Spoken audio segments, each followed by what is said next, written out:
writing's not that easy, but Grammarly can help. This sentence is grammatically correct.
Sebagai salah satu wilayah strategis yang terletak di lalu lintas perdagangan internasional di Selat Malaka dan berbatasan langsung dengan negara Singapura yang menjadi pusat perdagangan dan bisnis Asia, Provinsi Kepulauan Riau diberikan limpahan rahmat dari Tuhan Yang Maha Esa menjadi salah satu sumber daya maritim terbesar di Indonesia.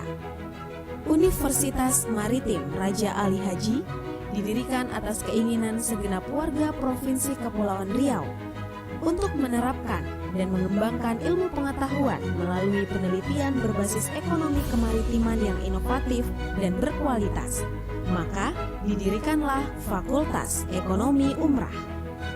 Fakultas Ekonomi yang berdiri sejak pondasi umrah didirikan pada tahun 2007, saat ini memiliki 2 program studi, yaitu program studi akuntansi dan program studi manajemen.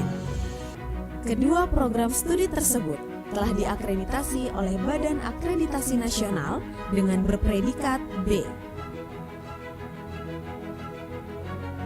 Selamat datang di Universitas Maritime Raja Ali Haji, Fakultas Ekonomi Universitas Maritime Raja Ali Haji. Saya Dekan Fakultas Ekonomi Dr. Asma Husna, SCM, MA, mengucapkan selamat datang di Fakultas Ekonomi. Visi Fakultas Ekonomi adalah menjadi pusat unggulan riset ekonomi dan bisnis, serta berdaya saing internasional per tahun 2024. Ke depan kami akan segera mendirikan ilmu ekonomi beserta magister manajemen yang kami pahami bahwa banyak peminat-peminat atas jurusan ini maksud. Fakultas Ekonomi atau FE Umrah terus berupaya menjadi fakultas ekonomi terkemuka yang memiliki keunggulan akademik dan profesional berbasis kemaritiman di Indonesia. Upaya tersebut telah menghasilkan ribuan alumni yang aktif berkontribusi di berbagai sektor perekonomian di Indonesia. FE Umrah senantiasa menghasilkan lulusan yang memiliki kompetensi akademik, bertakwa, berakhlak mulia, cerdas, mandiri, memiliki komitmen kebangsaan, dan mampu berkembang secara profesional. FE Umrah berkomitmen menciptakan insan yang berdedikasi pada sektor maritim untuk memenuhi kebutuhan sumber daya manusia Indonesia. FE Umrah didukung fasilitas memadai untuk kenyamanan proses pembelajaran seperti ruang kelas yang nyaman, laboratorium komputer, dan fasilitas perpustakaan yang lengkap.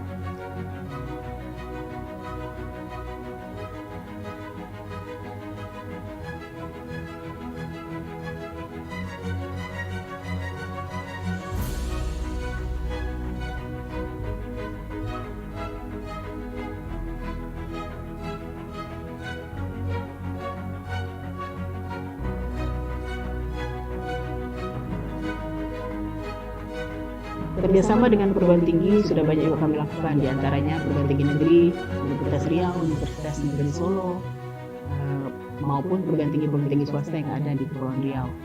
Dan ke depan kami juga akan melakukan kerjasama dengan Universitas Teknologi Malaysia (UTM) di Johor Bahru.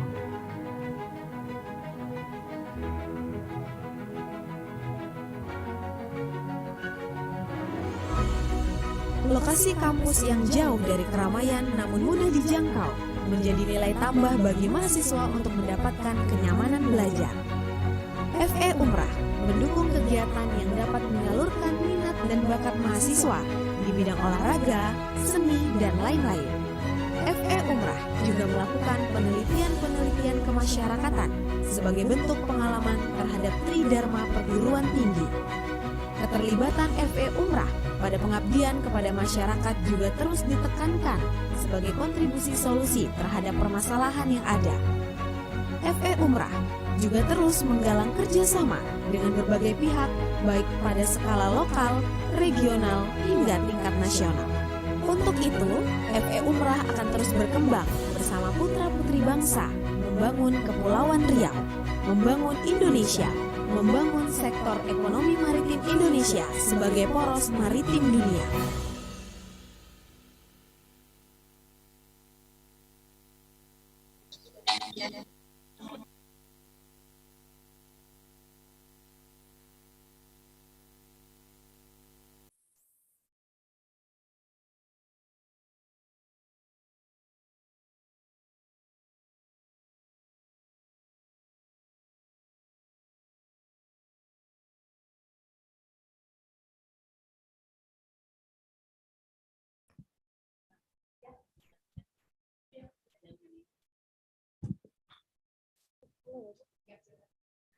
Bismillahirrahmanirrahim.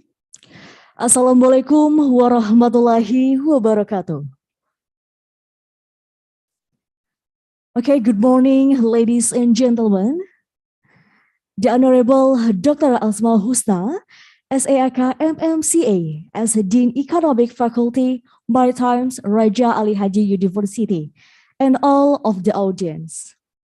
Good morning, ladies and gentlemen. It's a precious chance for me to be a master ceremony on this very special occasion, Maritime's Economics and Business International Conference, with the theme is Marine Sociopreneurship, Real Action for Blue Economy. First of all, let's say thanks to Allah Subhanahu wa Ta'ala, who has given us a guidance, happiness, healthy, and mercy so we can attend and participate in this very special event without any obstacle.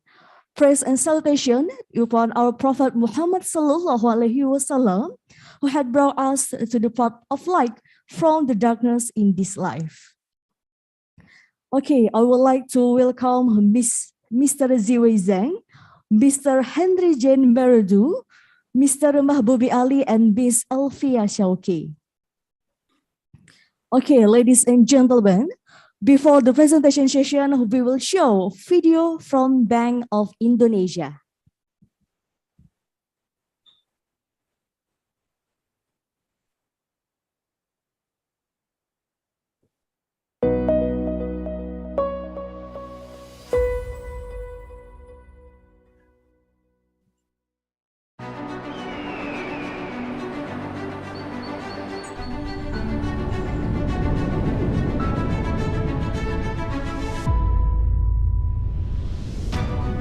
Rupiah dan Negara Kesatuan Republik Indonesia. Keduanya tidak dapat dipisahkan. Rupiah sebagai simbol kedaulatan negara, sebagai satu-satunya alat pembayaran yang sah di Indonesia, mendukung setiap aktivitas ekonomi masyarakat, penggerak roda perekonomian, kebanggaan seluruh komponen bangsa Indonesia.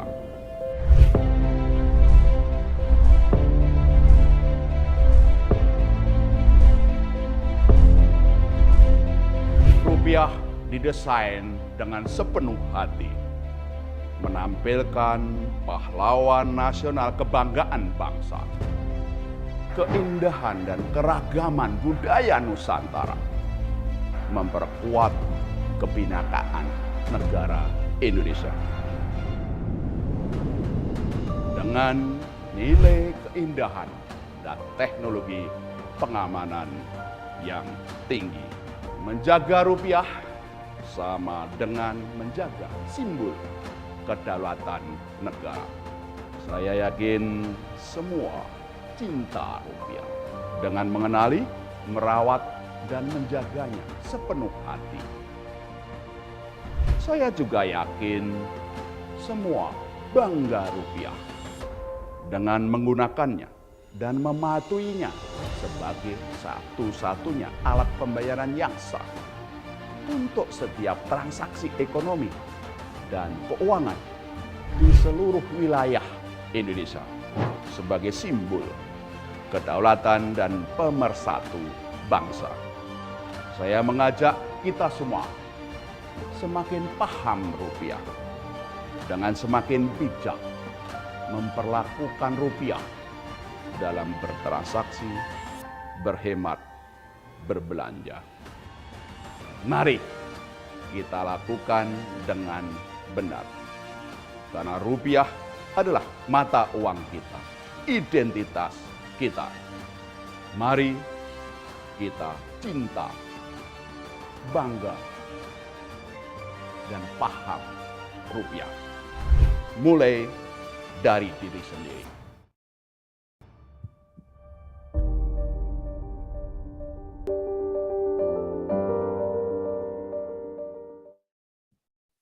Okay, ladies and gentlemen, the next agenda is presentation by the speaker, and the session will be guided by a moderator. Moderator is Miss Ida Rahayu Empar. Miss Ida Rahimpar, who is a tourism lecturer at Polytechnic Bintan Cakrawala. Okay, for two, Miss Ida Rahimpar, times is yours.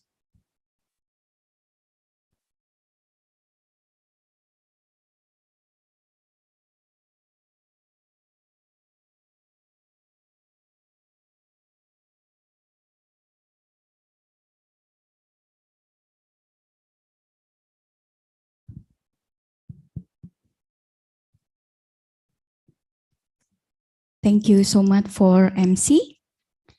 Bismillahirrahmanirrahim. Ladies and gentlemen, thank you very much for preparing yourself to join our seminar today.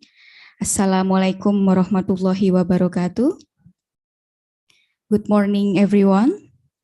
Respectable the chair for Dr. Asmaul Husna, SAAK MMCA, as the Dean of the Faculty of Economics Umrah,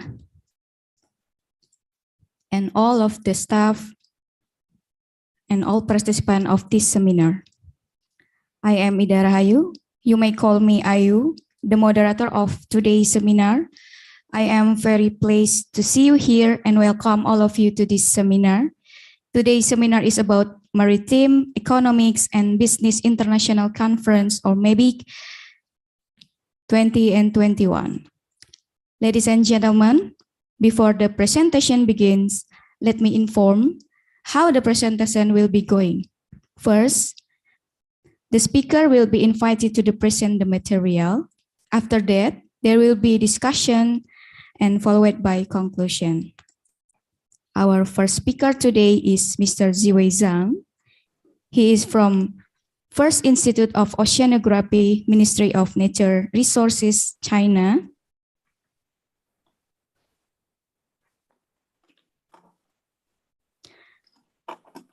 Professor Dr. Ziwei Zhang is the Vice Director of Research Center for Coastal Science and Planning, the consultant of coordinating body on the seas of Asia, and member of MSP Global 2030 International Expert Group of EOC UNESCO. He has been devoted to studies of coastal environment and management as well as interdisciplinary studies. His research interests include coastal zone management with a focus on integrated assessment, marine spatial planning, island protection and management. Dr. Zhang has done lots of work to promote MSP theory and application research in the East and Southeast Asia area in the last decade, including national, provincial, and local MSP project in China, and international MSP cooperation with Thailand, South Korea, and others.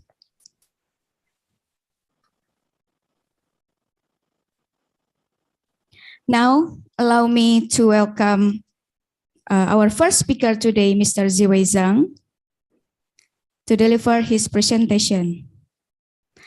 Mr. Ziwei Zhang, now the time is yours. Okay, thank you, Chair. Thanks very much for inviting me to join this very interesting conference. Now I will share my presentation, my script.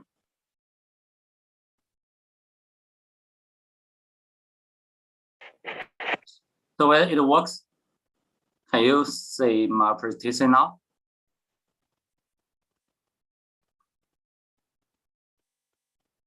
Hi, Chair. Can you got my presentation now?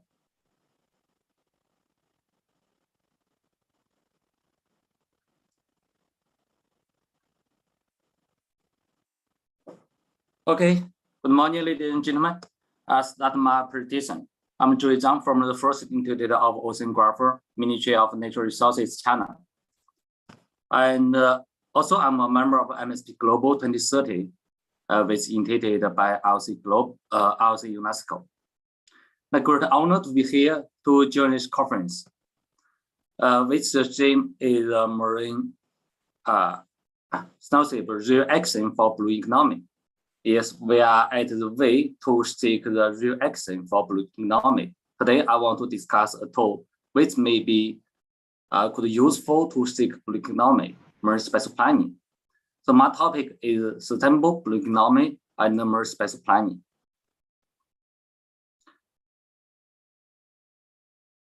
My presentation has 3 parts. First is sustainable blue economy and MSP. So the goods and the service provided by the ocean are facing both opportunities and challenges posed by a growing global population, increasing demand for food and energy, technological advances and changes in global trade, and consumption patterns. This link kinds of economic activities, which refer to blue economy, such as agriculture, fisheries, coastal and marine tourism, and agriculture. But what's blue economy? With the rapid development of ocean-based industries, the blue economy is increasingly being recognized as an attractive area for investment, with greater potential for economic growth, innovations, and employment creation in the coming decades.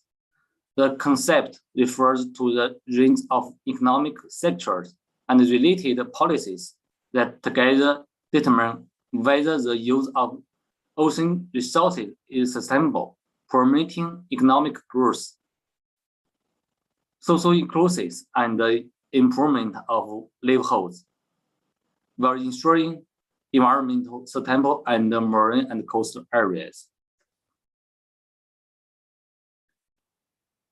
There are many challenges to deliver blue economy. The threats to ecosystem service includes pollution, marine litter, plastic, climate change, and ocean activities. Also, lack of resources, governance, integration, and sectoral collaboration. Ocean governance is subjected to a high degree of complexity and often lacks concurrence and coordination. Additionally, mechanisms for collaboration among sectors, instructions, and stakeholders are often absent or underdeveloped, which may be harmful for each collaboration for MSP, both at the national and the transboundary levels.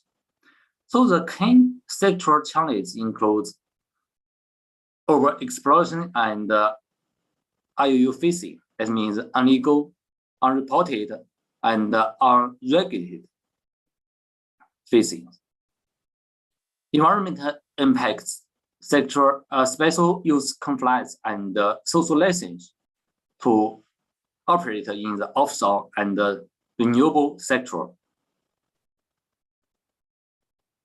It's usually include offshore renewable energy industry will grow in important and considered in scaling up and planning for long-term development of offshore and energy, including assessing environment and social impact and the economic valuability, as well as potential conflicts with other marine activities such as fishing, fisheries, and shipping.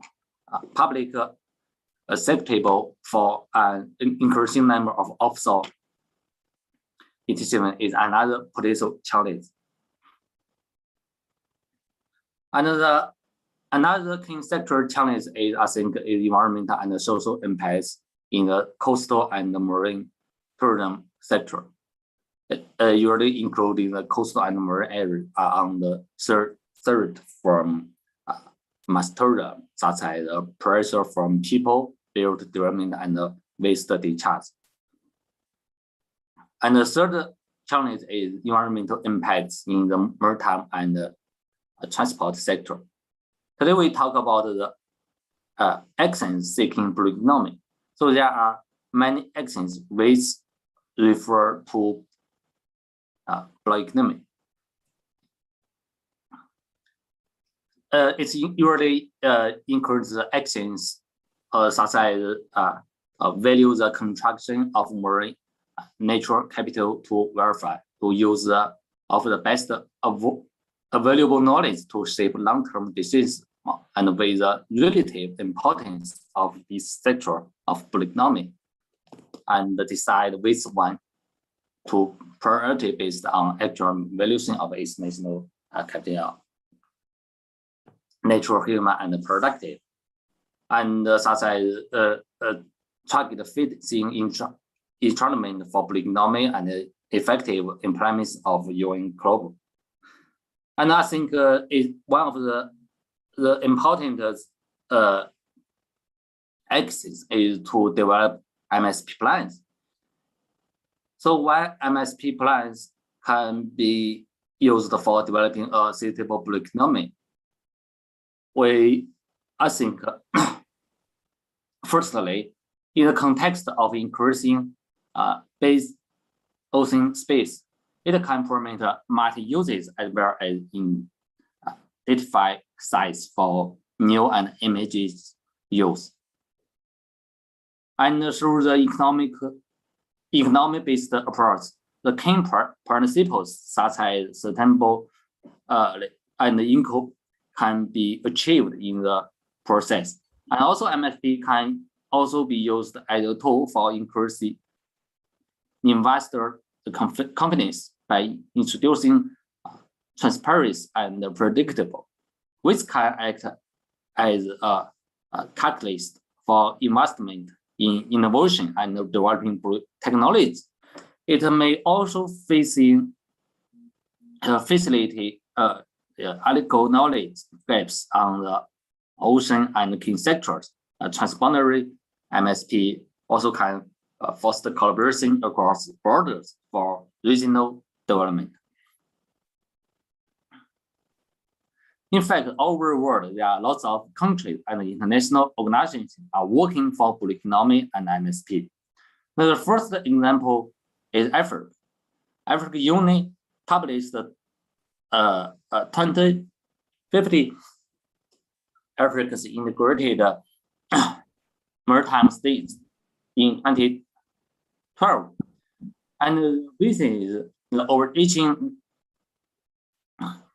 vision of the 2015 AM stages is to foster increasing wealth creation from Africa's ocean and seas by developing a sustainable, sovereign blue economy in a secure and environmental sustainable manner. In 2016, UN Economic Commission for Africa published a policy handbook for Africa's blue economy. It showed that Africa is developing fast and blue economy can support and certain its repaid and sustainable development. The key objective is explore individual and collective leadership challenge, encouraging multi-sectoral collaboration toward joint transformation actions and producing prototypes of transformative actions. And the second, China is one of the countries who take MSP as a tool for cost management. Up to the 18th last century, China started research for marine space planning, which we usually call it marine functional ruling in China. Until now, China has built a very suitable MSP regulation system. It including marine functional ruling, marine ownership management, and the peer system of sea areas. And this system can work together to push forward blue economy in the last many decades. And until now, there are about 16.6 million ocean-related employed persons in China are working for blue economy.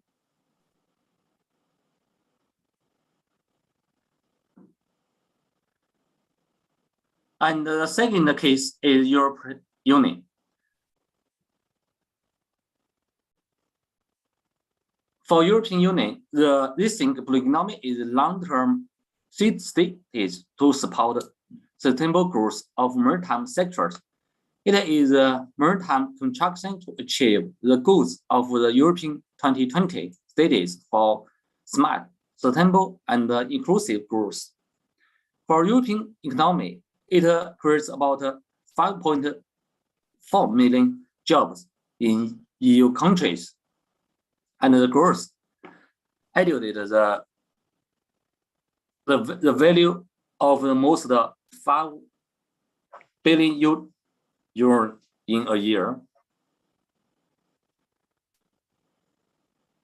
Also, European Union puts forward more special planning in this area, and they also gave a new scenario named transboundary more special planning to work together for different countries to develop and to develop blue economy. So the second part, I want to briefly introduce more special planning global 2030.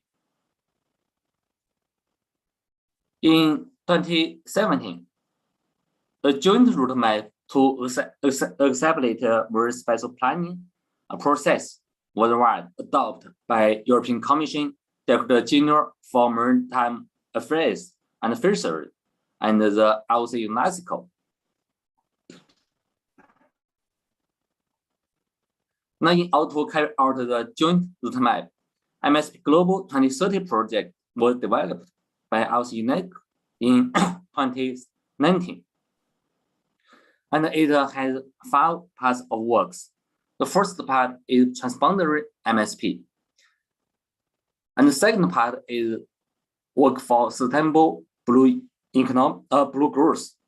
And part 3 is economic-based more special planning to enhance the knowledge and capacities on environmental process.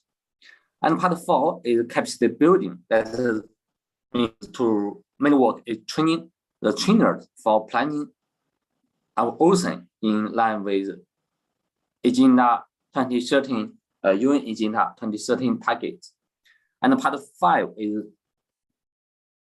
multi understanding, is to host some international forum of experts and joint communication actions. So whatever the MSP Global is like both with connected by the public and some detailed work to work for the above 5 targets. So for this project, it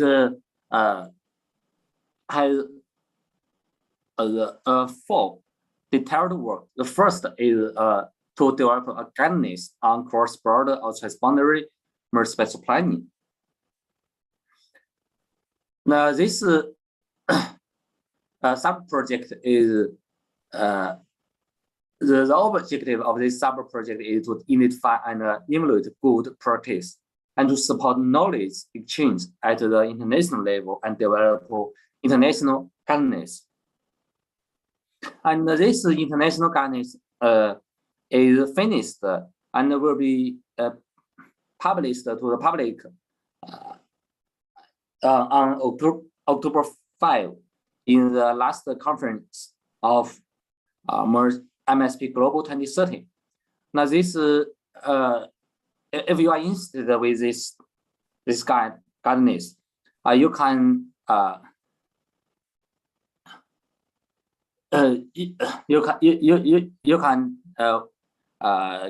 to the website of MSP Global 2030, and this guidance will be uploaded in this website by October 5.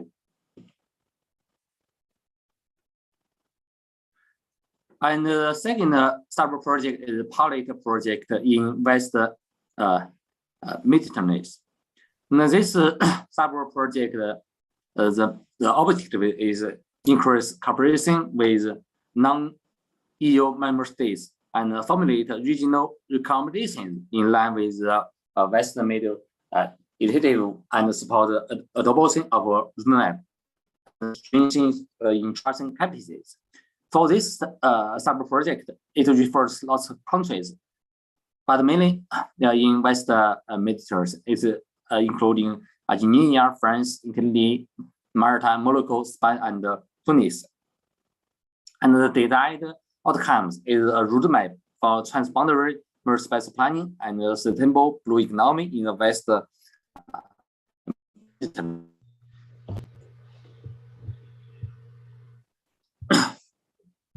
The third summer project is a pilot project in Southeast Pacific. The main objective of this summer project is develop the pre-planning phase of MSP in the Gulf of Guinea and strengthen the instructional coordination towards the adoption of a regional roadmap and reinforce the first, capacities. And this refers mainly 5 countries: Chile, Colombia, Ecuador, Panama, and Peru.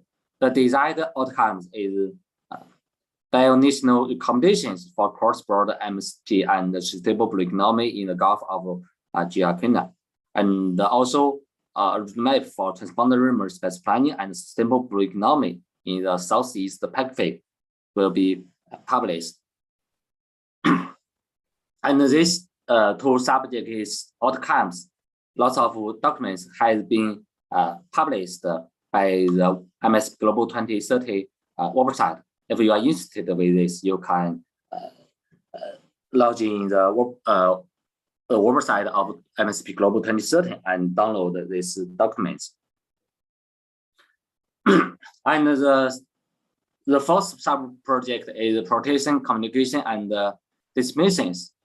The main objective of this sub-project is energy key stakeholder platforms, forming the cross-sector and cross-border dialogue and cooperation and establish a dynamic relationship about and communication between stakeholders, and also communicate and disseminating project progress and results also important. And this work has also been published in this website.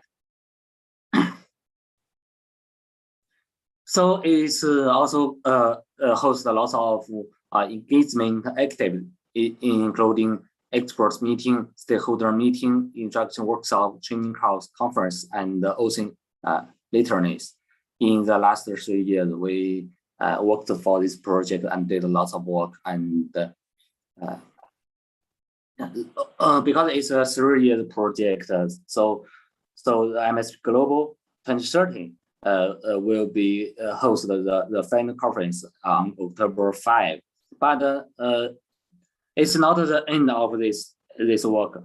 The 2030 MSP Global 2030 target for MSP is in 2030 there are more than 30% of surface area of world's EEZs covered by government-approved MSP plans. So this is what we are working for in the next few years, working for delivery MSP guidance to work together with lots of countries to promote blue economy and to push forward the MSP can be used in the world in lots of coast countries. Mr. Zhang? Yes. Unfortunately, the time is over for presentation. Okay, last slide. Yes, I just think China and Indonesia all has lots of work in MSP, and I think maybe we can do some cooperation to develop MSP and pro economy. Okay, finish again. Thanks.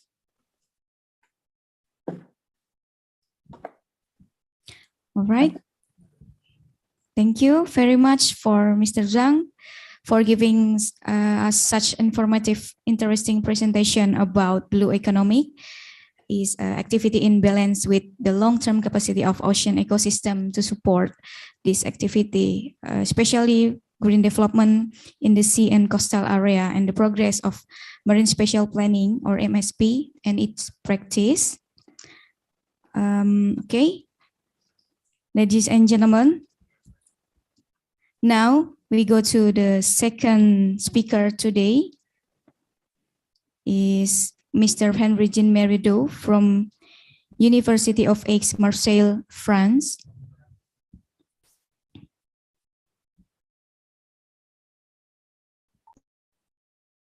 Is Mr. Henri Jean Merideau with us now?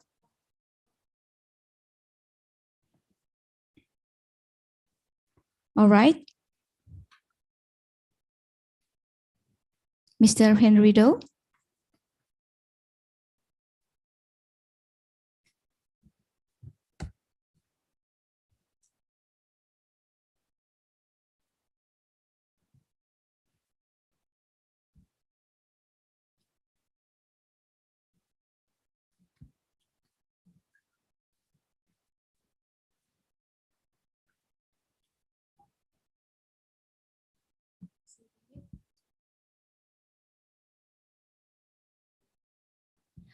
All right, Mr. Henri Merideau, you may open the mic because it's still mute here.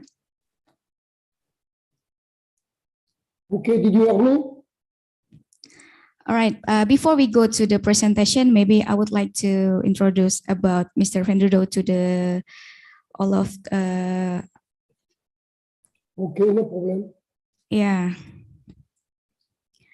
Mr. Henri Merideau continued his study at Aix-Marseille University in the field of organic chemistry at the bachelor's level.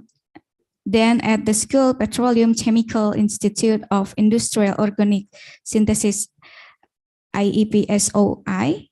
After a thesis carried out in the Aix-Marseille and San Francisco Xavier Universities in Canada, he joined the CNRAs and became director of research by occupying both the position of researcher but also chaired the mission with the chemical department, then the general directorate, Coal Plant Commission International Oceanography, Secretary General of Chin UNESCO Chemical Information Network, consultant with SDC. He has joined the university as professor of Information Science and developed the first course of Technology, Watch, and Competitive Intelligence in France, Brazil, Indonesia, and Malaysia. He was an associate professor at the OUM, or Open University of Malaysia, UNIMA Indonesia, recognized by the Peking University and the Beijing Academy of the Science and Technology as research professor. All right, Mr. Henri Merideau. Yes. The time is yours. Okay, did you hear me correctly? Please, did you hear me correctly? Maybe the sound isn't clearly here. Okay, so can you hear me correctly or not? All right. Okay, right? All right, you may start. Okay, so I will begin to start. Okay, so good morning, everybody. And I am going to present something which is very simple and which is paving the way to marine sociopreneurship. And I put on the top a proverb Chinese, which is a frog at the bottom of the well knows nothing about the high sea. And this is very important to look at it because I have been many times in Indonesia and I am, as you said, professor in today competitive intelligence. And the main step of the competitive intelligence, and I am going to speak about that, is to have a complete view of the environment and of the problem with you are going to work. And you have to gather information, manage, handle it, analyze it, and create actionable knowledge. So I would like to share with you some ideas and concepts concerning the sea and its social, educational, and economic role. And when you are beginning to develop socioprenerships, you have to think that the sea is not salted water. This is a commonwealth for all of us. This is under this framework and the work with socioprenerships that all takes its value. As you know, everybody should know that, but I will repeat it again. The oceans have 5 roles. The first one is the ocean allows us to breathe because it produces 50% of the oxygen that we are breathing. The ocean feeds us, and this is a source of food for at least 3 billion people. The ocean protects us from global warming because it stores a larger part of CO2. The ocean plays an economic role. 90% of the merchandise of international trade circulated by sea, and you have about 140 million people who have a job which is related with the ocean. And at the end, the ocean produces blue energies. Marine energies is one of the most promising renewable energies by underwater mills and underwater turbines. So if you have that in mind, you have to look at the geographical position of the Riau Islands. And the Riau Archipelago has a special geographical position, which is both a source of opportunities, but also which is a source of threat. And it is with this issue in mind that we have to continue the presentation. If you look at these pictures, you can see this maritime profile. Just as a strategic strait is a source of global tension, intense marine traffic, both as a source of wealth, but also of constraint, tensions, and pollution. So this is interesting to see that most of the traffic goes through the Strait of Malacca, and the Riau Islands are just right in the strait. So you have to look at the geostrategic positions and think what it may come out of these positions. The last one is that geostrategy and the perspective. If you look at it, you can see that faced with traffic difficulties, the most intense traffic in the world, as well as the sovereignty and security problems posed by the Strait of Malacca, Xi Jinping is not determined to put this project back in the spotlight. The project is a car canal to bypass the Strait of Malacca, either by making a tunnel or an alternative route is to create a fast land transportation from two ports on east side of the South China Sea and the Indian Ocean. So that means that the geographical zone in which you are will change in times, because you cannot increase a lot more of the traffic through the strait because you have already a traffic which is jammed. And this is very important to think to that for the future. Now, if we are looking to the position of the Riau Islands, you can see that you have 2 ways to look at it.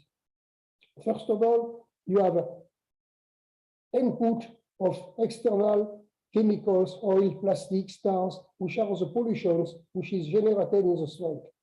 And on the other way, you have the Riau Island, which put also in the strait their own pollution, sewage, chemical, plastics, and so on.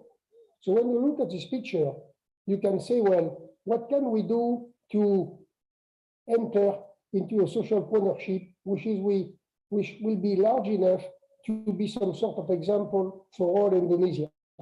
So if you look at it this way, before the development of social partnership action, I think that the university, the Marine University here, should impulse the creation of a regional observatory, which will enable the decision maker, national or international, to have a clear view of the impact of the various pollutants on marine life, on health, on tourism in the Riau Island vicinity. This observatory will necessitate the development of local analytical facilities to second the one which is already existing. And you have to look at fish sanitary conditions, the impact on pollution on people, and so on. And the next step should be a suite of instruments and sensors which will communicate with the laboratory via internet. That will mean that you will monitor all, the main pollutions, the main problems which are arising into the strait. And another part of the responsibility of the observatory will be to gather data on the flux of tourism, to realize blank points on special places such as possible tourist resort, diving site, and so on. And this observatory in turn will extend its capacity to advise the actors of the local development. So this is very important to have a larger view of what is going on in the strait before starting social entrepreneurships. Now, international example of such observatories already exist. You have the Ocean Observatory Initiative, which have been founded by the National Science Foundation and which encourage scientific investigation. You have the Woodson Oceanographic Institution in the state near Boston. You have the Global Ocean Observatory System of UNESCO. You have the ESONET, European Sea Observatory Network, and EMSO, European Multidisciplinary Seafloor Observation. And you have the South Pacific Observatory Project from the Ifremer in France, Subsea Observatory of the South Pacific and its surrounding ocean, scientific frontiers and technical challenges. That means that developing an observatory will be very important because you have already facilities to do that. And because you have some facilities, you can take a position which will be almost unique in all Indonesia and maybe in all the area. So this is very important because you have to take advantage of the geographical position of the Riau headland in one way. And second of all, you have to keep in mind that the state of the strait, which is actually very jammed, will not continue this way. So with this idea in mind, you have to do two ways. Monitor pollution is a good thing, but the second one is to be in the position to reduce your own pollution emission in the strait. That means that the Riau Islands could become an example for all Indonesia. This could be linked to sustainable development as well as economic, industrial, touristic, and you should avoid mistakes by observing what the others do. And this is a basic attitude which is interesting. So if you look at it, you can see that in the world, you have iconic destinations which have been closed because of their tourism. So this is the first things that you should avoid, which is to have, when the pollution will decrease, a lot of tourists coming in some places and destroying practically all the life in markets which are on these places. For instance, you have the Maya Bay in Thailand, which have been closed, and the Boracay Philippines, which have been closed because too much tourism there, and you have to make the land and the beach and the sea take a rest, and you have too many people coming here. So you have to avoid these sort of things. You have the women in the Amazonian villages which have a high level of mercury in their blood and which are obliged to stop to eat fish. You have a teeny bit of plastics which are seeping into soil, fish, air, and when you hit the fish, they can come down to the human body. And you have also the general impact of the shipping accident on way, but also the traffic on the sea, on the Strait of Malacca. So you have all those other things which have to be taken into account and to have a global view of what is going on, to be able to really advise as a decision maker some sort of observatory which has a role of analyzing, of consulting, and spreading information all over the strait, but also in all Indonesia and in the local places also, will be very interesting.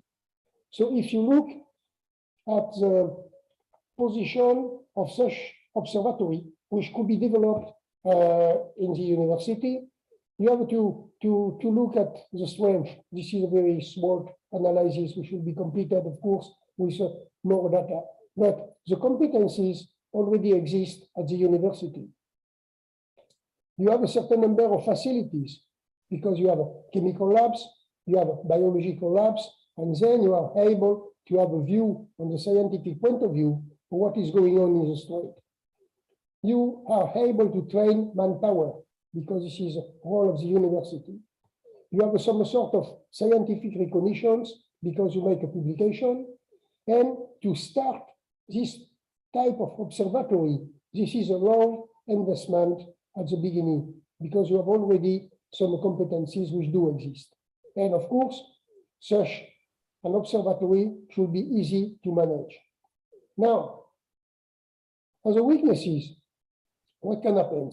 You must have competitors, but as far as I know, you don't have actually in the geographic vicinity. You must have political breaks because some political people will not like that you raise the question of the pollution coming from all the sea, all the ships going through the strait. And the last one, which is very important, this is a lack of will. You don't want to do, and you want to stay in the state that we are today. Now, this type of observatory should have also and raise a lot of opportunities to be the first in the area. This is very important. So you start, the move to give rewards to certain touristic zones. This is something which is very important. When you look, for instance, is what is going on in France, in most of the little towns which are around the Mediterranean Sea. They have beaches. They want to attract tourists. And you have some sort of body which analyze the seawater, which analyze the sewage which is going around, and they determine if the beaches are in good condition or not, and they desert to those places what they call the blue flag, which means that you can bathe, you can go on the sea, you can go on the beach with right sanitary conditions. And this is very important because it gives an incentive to all the places, it gives also competitions, and it helps the places to clean their beaches and to lower the amount of sewage that it can find. Now, such an opportunity will be also important to collect funds, because when you have an observatory which is recognized at the local, regional, or national level, this is a possibility to raise a fund to continue the monitoring. And at the end, you will be also what is a sort of consulting body, because you have the data, and the people which have the data are people which have a certain sort of power. And in this condition, you must be able to advise the people which are around, you must be able to advise the people which are the decision maker, because you will get the data and you will have an overview of everything which is going on, and this is very important. Now, menaces can become from insurance companies, because if you understand and shows that you have a pollution, the pollution is coming from somewhere, and maybe people are insured. I am speaking, for instance, of the maritime traffic.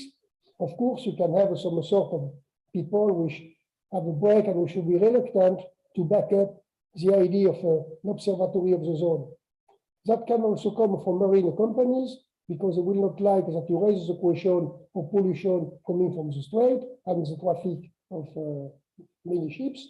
And maybe you have local communities which don't want to be involved in sewage treatment, and they don't want to be involved in cleaning beaches and so on, because they don't care.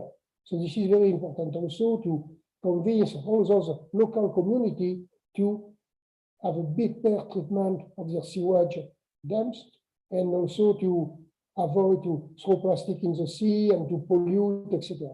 So this SWOT analysis show, in my opinion, that the strength and the opportunities are a lot larger than the weaknesses and the menaces.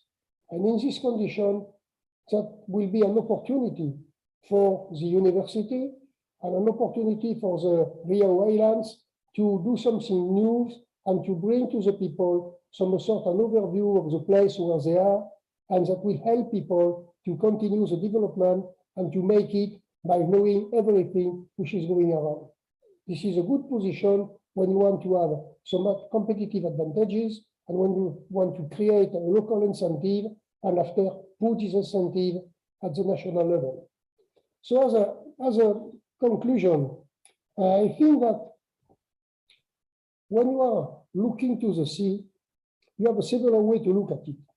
You must look at it with teeny bit of development which are not linked one and the other.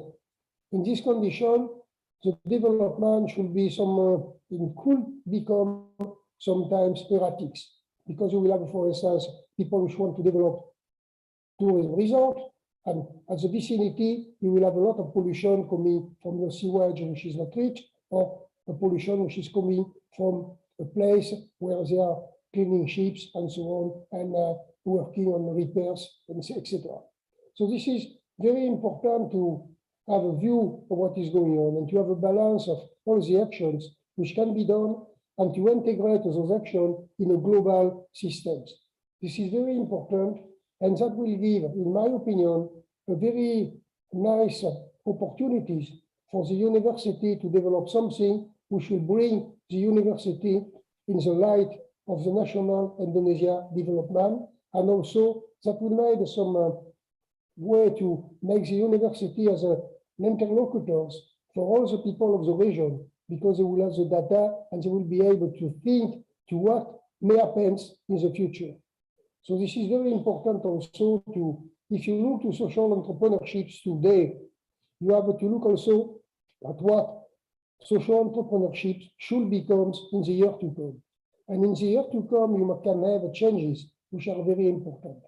And to be able to have some type of prospective view of what will be developed in the strait, you have to set up a body which should be able to gather all the information according to the traffic, according to the weather, according to the impact of the weather change on the island and so on, which will be very important. And in this condition, you will be able to be in the position to project all the further development in a space where you will more or less understand what will be going on in the next future. So now, as a recommendation, I will just say now, you have the facilities. Now, all what we have to do is to start.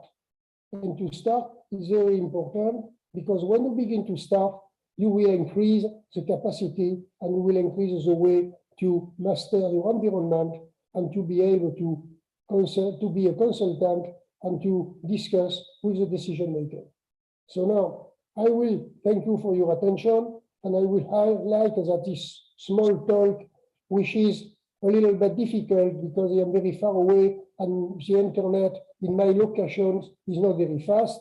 So I hope that the university will be able to develop all those things, and I wish really a good start for this project, and I thank you, all of us, for your attention.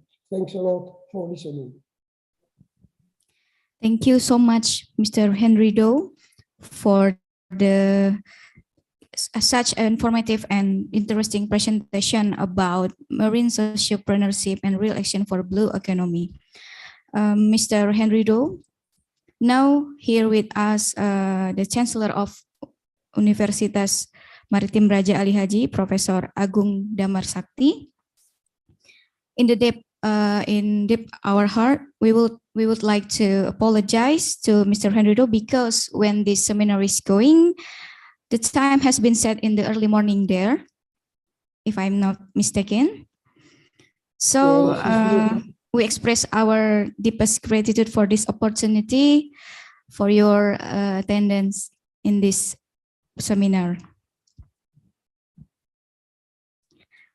All right, next, ladies and gentlemen, for the participant, if there are participants who want to ask questions, please write them in the chat section first, and then next will be read in our during question and answer time.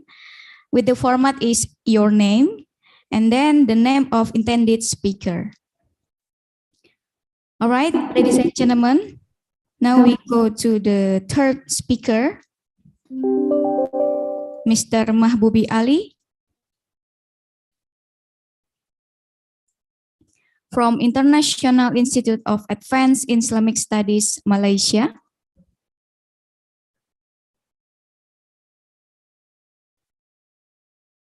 Is Mr. Mahbubi Ali with us now? Yes, good morning. Good morning, Mr. Mahbubi Ali. Good morning. All right. In the third section, before we going to the presentation, I would like to read your curriculum vitae before. Mr. Mahbubi Ali, PhD, was born in Pamekasan on 5 October 1988 and finished the doctoral degree in the field of study is Islamic Banking and Finance from IIUM Institute of Islamic Banking and Finance, Malaysia. Mr. Mahbubi Ali, the time is yours. Thank you. Bismillahirrahmanirrahim. Assalamualaikum warahmatullahi wabarakatuh, and very good morning, respected speakers, panelists, ladies and gentlemen. It gives me a pleasure to be here to share my thought on the subject matter. Allow me to share the screen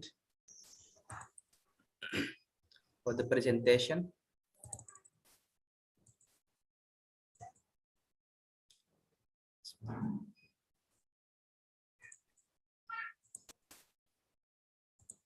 Can you see the slide?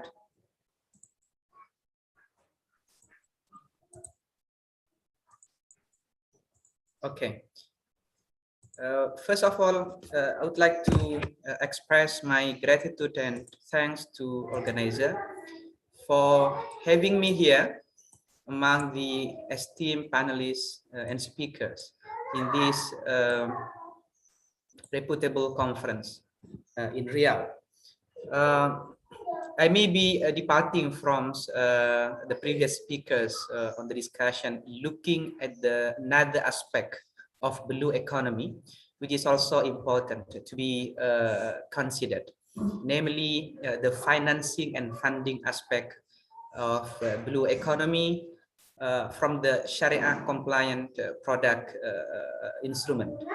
So the topic of my presentation is introducing blue sukuk as an Islamic finance instrument to promote blue economy. This is my agenda of presentation within 30 minutes. Inshallah, start with the emerging trend of blue economy and its alignment with SDG, Sustainable Development Goals. And then we will be discussing on the concept of blue sukuk, a relatively new concept in the Islamic finance. Even as far as I'm concerned, none of the blue sukuk has been issued in the market, despite some emerging trend in the issuance of socially responsible investment sukuk, SRI sukuk, as well as green sukuk.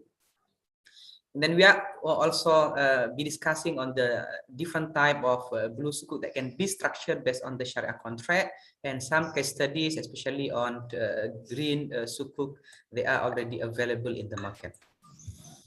So I think the previous speaker has already discussed on the concept of blue economy, the definition, where there is an increasingly popular concern attention.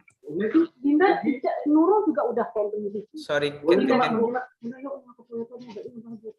can other participant mute the speaker? Okay. So the concept of blue economy has become an increasingly popular concept as a strategy for the protection of the world, ocean, and water resources. And this concept has basically originated from the United Nations Conference on Sustainable Development back in 2012.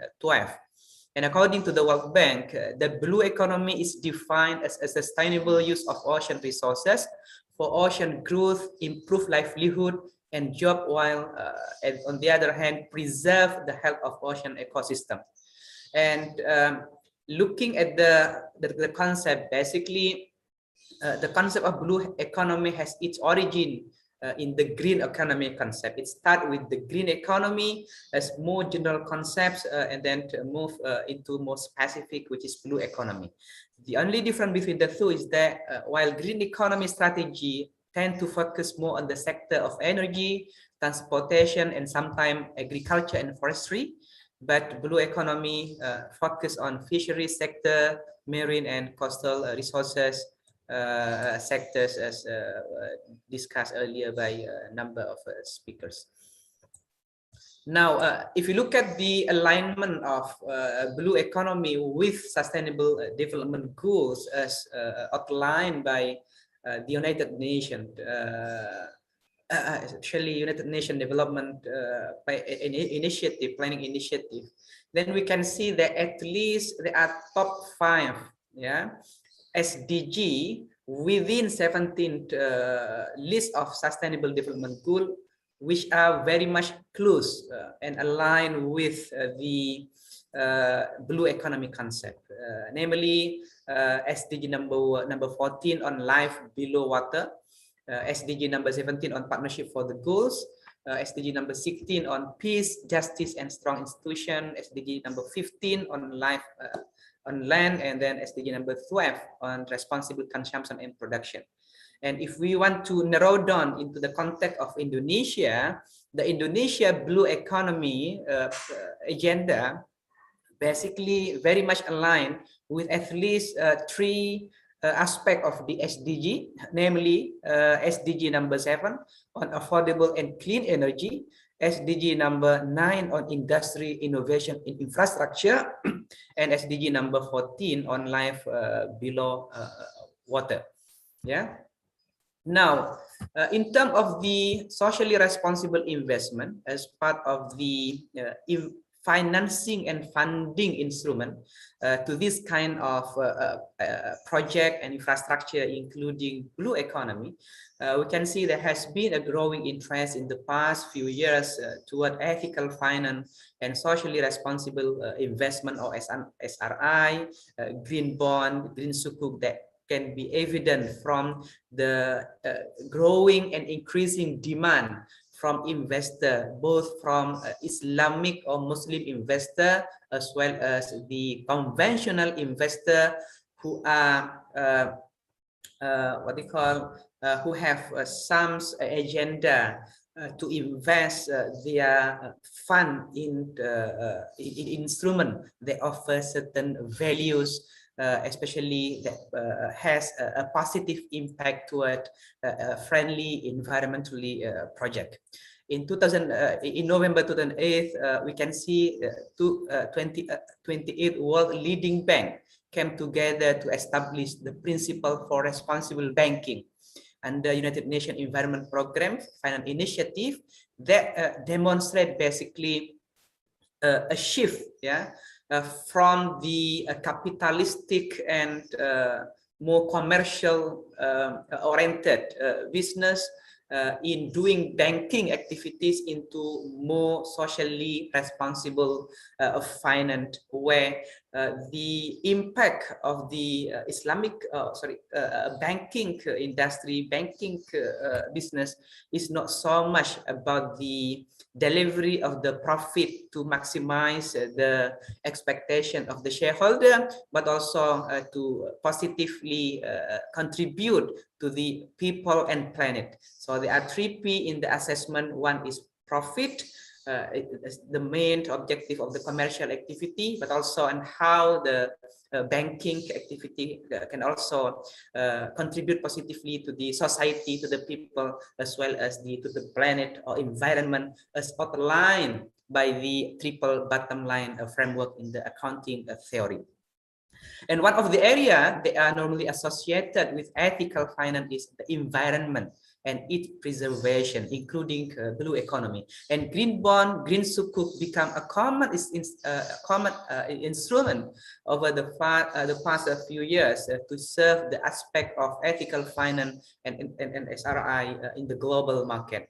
And we can see later on a number of green bond, green sukuk has been issued in the global market to finance environmental friendly project. And blue bond is another aspect of socially responsible investment to support particularly the aspect of blue economy and ocean related project. Looking at the evolution and the milestone of the socially responsible investment, especially starting from the milestone of green bond. So the idea of green bond started to materialize in 2007 when EIB issued the first climate awareness bond, followed by the World Bank issuing the first green bond, bond. And after this, a number of green bonds have been issued in the market, and green sukuk in particular started to be issued in 2017. Yeah, in 2017, where Malaysia government, the Malaysian company issued the world first green sukuk, yeah, in the market. By the name of Green SRI Sukuk Tadau Energy up to 2,250 million ringgit denominated, and then later on followed by a series of green sukuk issuance in Malaysia, Middle East, including in Indonesia. Even Indonesia has been acknowledged as the first the world first issuance of sovereign green sukuk, the sukuk which was issued by sovereign, by the government, yeah, to serve the purpose of environment preservation and ecological sustainability. And 2020 marked the 3 years anniversary of the first green sukuk back in 2017 as a unique capital market instrument merging green and Islamic finance. And Indonesia, as indicated earlier, has raised the most complicated and thorough green sukuk issuance. And currently we have 12 unique green sukuk issued in the global market from Indonesia, Malaysia, United Arab Emirates, and one multilateral development bank, at least up to July 2020. And we can see some green sukuk to be issued in the pipeline. And in terms of the denomination, most of the sukuk issuance is basically issued in dollar, up to 65% of the green sukuk issuance, followed by euro denominated, ringgit and rupiah respectively. Now, the emerging awareness and attention towards socially responsible investment, as highlighted earlier, started basically to materialize from the idea of the issuance of green bond, yeah, in 2007, which was issued by EIB, European Investment Bank, to raise capital for project with dedicated environmental benefit, and followed by the issuance of social bond in 2010, yeah, to raise capital for project with dedicated social benefit as well. And then also in 2012, we have a first sustainability bond aligned with SDG, Sustainable Development Goal, for project with mix of social and environmental benefit. And in 2018, yeah, in 2018, the blue bond was first introduced, issued by one country, a small island in Africa, in East Africa, for project with marine and ocean-based benefit by the name of the Seychelles country. And we know the Seychelles model, and it was deemed as the world's first sovereign blue bond in 2018, was issued. And this funding exercise was used to finance some eligible activities to promote sustainable practice, fisheries management plan, education awareness programs, stock rebuilding, improve value chain, as well as for aquaculture development. Yeah, and then recently also On 10 September, back 10 days back, 2021, the Asian Development Bank also issued its first ever dual trans blue bond denominated in Australia and New Zealand dollar that will fund an ocean related project in Asia and the Pacific. Yeah. And the issuance of this blue bond amount up to Australia 208 million, or around 151 million US dollar, which has a tenure of 15 years, and purchased by Dechai Life Insurance Company and arranged by Citigroup Global Market Limited. So as far as I'm concerned, basically we have only two blue bond have been issued in the market. First is was issued by the Seychelles country as the world's first sovereign blue bond, and the second one is the bond, the recently issued blue bond issued by the Asian Development Bank. So what is the blue bond? Blue bond is basically a debt instrument issued by the government, development bank, or other institution to raise capital from impact investor to finance marine and ocean-based project that have a positive environmental, economic, and climate benefit.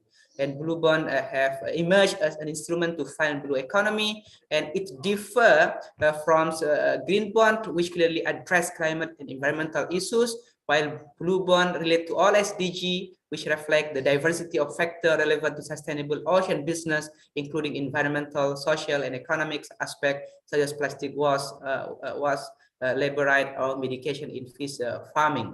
Moving on to the Sharia concept of blue bond, we call blue sukuk. We have another 15 minutes to go. So what is basically blue sukuk? To understand blue sukuk, we can basically trace the understanding, start the understanding from the definition of sukuk. A sukuk is basically a Sharia compliant product or instrument for bond. Yeah, it basically replicates the bond or the bond product, the bond instrument. It is a certificate which has represent the equal value of undivided ownership to the share for the tangible asset, usufruct, or even services in the ownership of the asset, or for a particular project or special investment activities, depending on the underlying contract used for the issuance of sukuk. So if the sukuk is issued based on the concept of based on sale-based contract like murabaha, istisna, salam, for example, even tawarruk, then the underlying asset is basically the commodity itself, where the sukuk represent the tangible asset, the ownership to the tangible asset. But if it is based on leasing-based contract like ijara, then the sukuk holder represent or owned basically the usufruct or the benefit from the sukuk issuance. Now, as for the green sukuk, because the idea of SRI sukuk is basically started from the green sukuk, is defined as a Sharia compliant investment in renewable energy and other environmental asset, and where the proceeds are used to preserve the environment, natural resources, conserve the use of energy, promote renewable technology, and reduce greenhouse gas emission. And then recently, the green sukuk has also what they call extend into a blue sukuk. Also, there is none has been issued in the market, but the discussion, the paper, the literature have been published on this proposal to issue a blue sukuk as a Sharia compliant instrument to finance marine and ocean-based project that provide a positive impact to the environment, economic, and climate benefit. And blue sukuk, green sukuk, social sukuk, even sustainability sukuk are basically governed under the SRI sukuk, sustainable, socially responsible investment sukuk. Now, what is the difference between blue bond, as we discussed earlier? At least we have two bonds issued in the market, and blue sukuk. So sukuk represent ownership in the well-defined asset, while bond, including blue bond, only represent pure debt obligation. That's why the contractual relation between bondholder and the issuer is only a debtor and creditor. But in sukuk, the contract between the issuer and the investor or sukuk holder, it depends on the contract use. If it is based on sale contract, then the contractual relation is between seller and buyer. If it is based on a partnership contract like Mudharabah, then the contractual relationship is basically investment manager and capital provider or investor. If it is based on a lease contract, then it is the contractual relationship between the issuer and sukuk holder is lessor and lessee, and etc. That's why, because sukuk represent the ownership to the well-defined asset, the sukuk holder may be affected by the asset-related expenses, including the movement of the price, the market value of the asset that may depreciate or appreciate just like share. Yeah, just like share.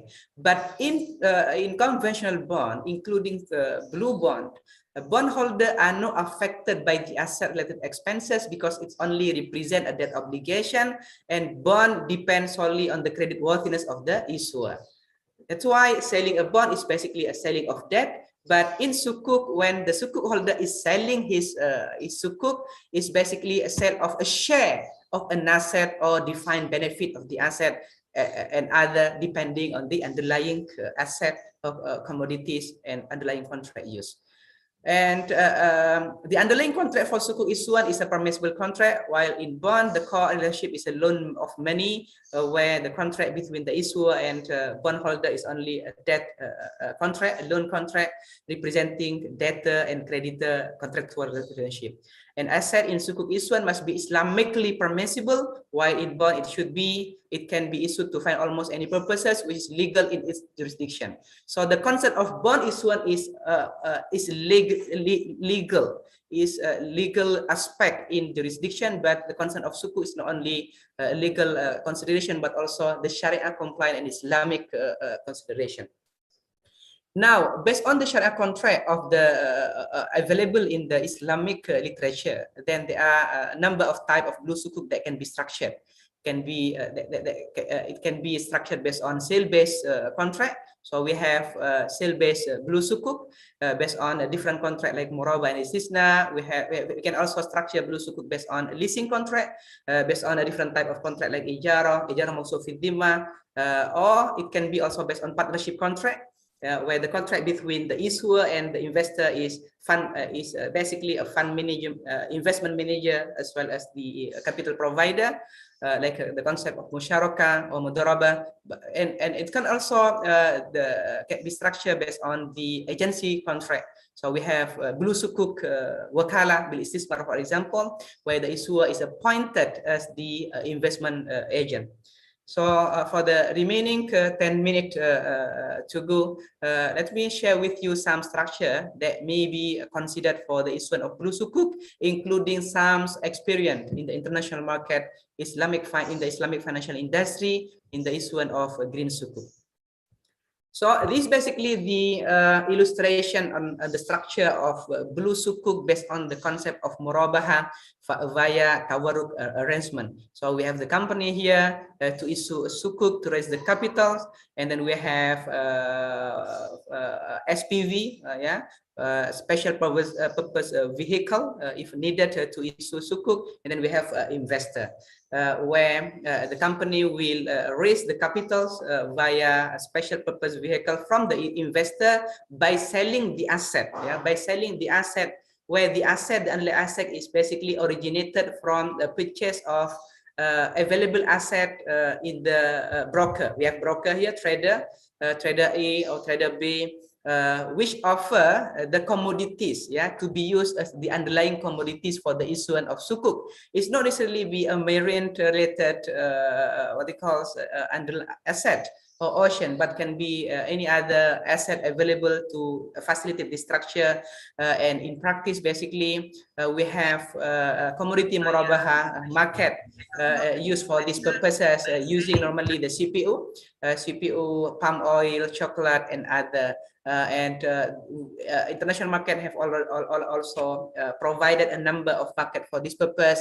In Malaysia, we have Bursa Sukusila, Sidania, Shuraka, Able Ace, and other. In the Middle East, we have at Taisir, we have Dubai Commodity Murabah Center, and in the UK we have LME, London Metal Exchange. Even in Indonesia we have Bursa berjangka syariah, they also offer this kind of facility to facilitate the issuance of sukuk, the issuance of the financial activity using this kind of concept.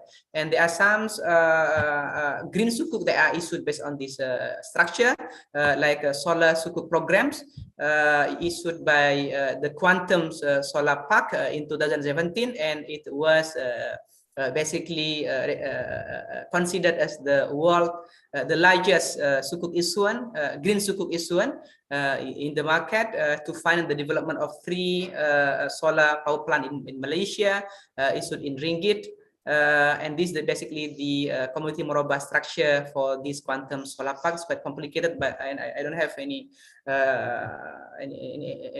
ample times to go through the structure. Yeah, but we can share with you the slide if interested later on, inshallah. Green building sukuk to finance the PNB Merdeka venture. Up to 118 tower is also financed by green sukuk based on this concept of murabahah via tawaruk arrangement, where the profit can be fixed up to like 4 to 86%. And then this the community murabah structure via tawaruk for PNB Merdeka Venture, where the first agent is MIDF, and the commodity provider is basically Bursa Sukuk Sila using normally the CPU, yeah, for the issuance of the sukuk. Another popular concept for the issuance of green sukuk that can also be used to structure blue sukuk is sukuk istisna. Sukuk istisna is basically manufacturing sale, where it is a form of sale that involve a manufacturing, construction, and bidding process. Yeah, where the underlying asset can be marine and ocean related project to be developed. Yeah, to be developed. So basically, the company who would like to issue this type of sukuk can become the seller or the manufacturer for these purposes.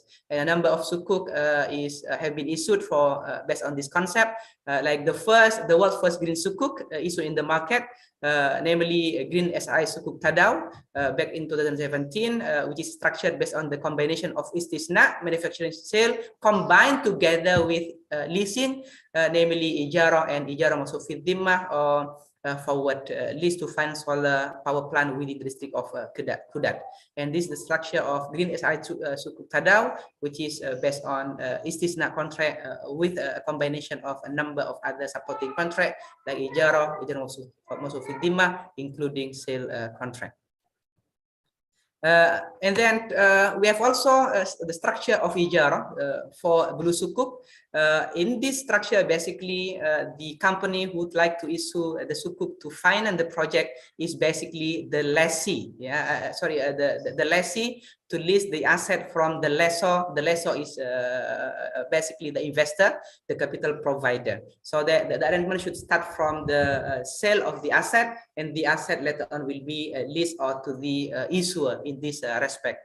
And the first sovereign green sukuk issued by Indonesian government is basically structured based on this concept, yeah, for 5 years maturity, allocated to what they call to serve the climate of the environmental related project, including the infrastructure that have environmentally friendly project, and issued by the perusahaan penerbit SPSN Indonesia in 2018.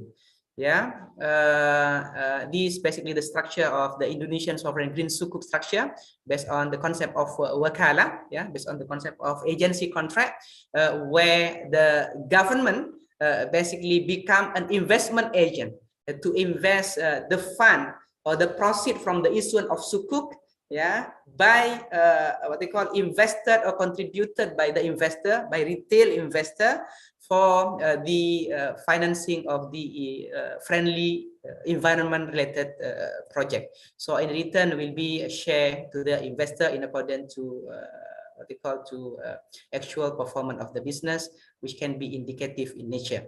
And this the blue sukuk wakala concepts, and some structure can is also the sinar kameri, yeah, is also used by the sinar kameri Sendirian Berhad for this green sukuk based on sukuk wakala. Okay. This is also the case study of Indonesia sovereign green sukuk. So you can see here that the sovereign green sukuk issued by Indonesia is basically structured based on the concept of wakala or agency contract. And lastly, there is also a blue bond that can be structured based on the mudharabah structure. Although I have to admit that none of the green sukuk, especially blue sukuk, have been issued based on this kind of concept. So mudharabah structure is basically a type of partnership contract where the sukuk holder is the investor, is the capital provider to provide the capital for the issuance of the sukuk, and then that proceed of the sukuk will be used by the issuer as the fund manager, as the investment manager to invest in the ocean-related infrastructure and project. So any profit will be shared between the issuer, the fund manager, and the sukuk holder based on agreed profit sharing ratio. And represented by the actual performance of the business, and if there is any loss, the loss will be borne by the investor, unless if the loss is due to fund manager or investment manager's negligent, misconduct, or breach of term. So the emerging themes of the SRI Sukuk is basically social sukuk toward positive social outcome, sustainable sukuk, sustainable development goal sukuk aligned with SDG, sustainable and responsible investment or SRI, including blue sukuk to fund marine and ocean-based project. So these basically some ongoing and increasing trend and theme for the SRI sukuk. So the industry now is moving toward this kind of movement, paradigm shifting toward the awareness on the social responsible investment using various themes like green sukuk, blue sukuk, social responsible sukuk, and other. And last slide, some issues, of course, and challenges that we are facing in the issuance of sukuk is, of course, the small secondary market. Investor confidence, high risk profile, lack of classification of green asset and project by financial institution, including for blue project, marginally higher cost and restrictive issuance criteria. And of course, despite of these issues and challenges that we are facing in the SRI sukuk, including green sukuk and blue sukuk, there are some prospect and promising opportunities resulting from the growing awareness from the investors, both Islamic and conventional investors, as well as the government support to this kind of movement. With that, thank you very much for your kind attention, and we hope that it is we have some ample time for Q&A session to further deepen the discussion in this regard. Thank you. Over to you, Ms. Moderator. Assalamualaikum warahmatullahi wabarakatuh. Waalaikumsalam warahmatullahi wabarakatuh. Thank you very much, Mr. Mahbubi Ali, for giving us such informative and interesting presentation about blue economy and sustainable development goals, about green bond and sukuk become a common instrument to serve the aspect of ethical finance and SI in the global market. So save investment while saving the environment. All right, ladies and gentlemen, now we're going to our fourth speaker, Mrs. Elvia Shauki. Is Mrs. Elvia Shauki with us now?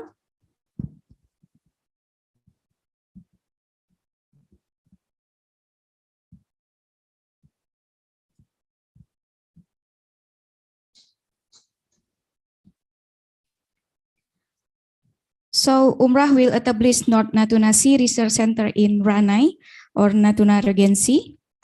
The establishment of this research center is an effort of Umrah to serve in an effort to explore the world of maritime resources in Natuna Sea.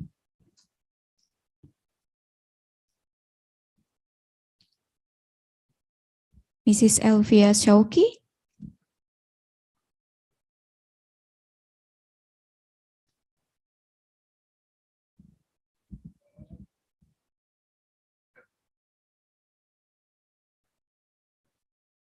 All right, ladies and gentlemen, now we come to the discussion session.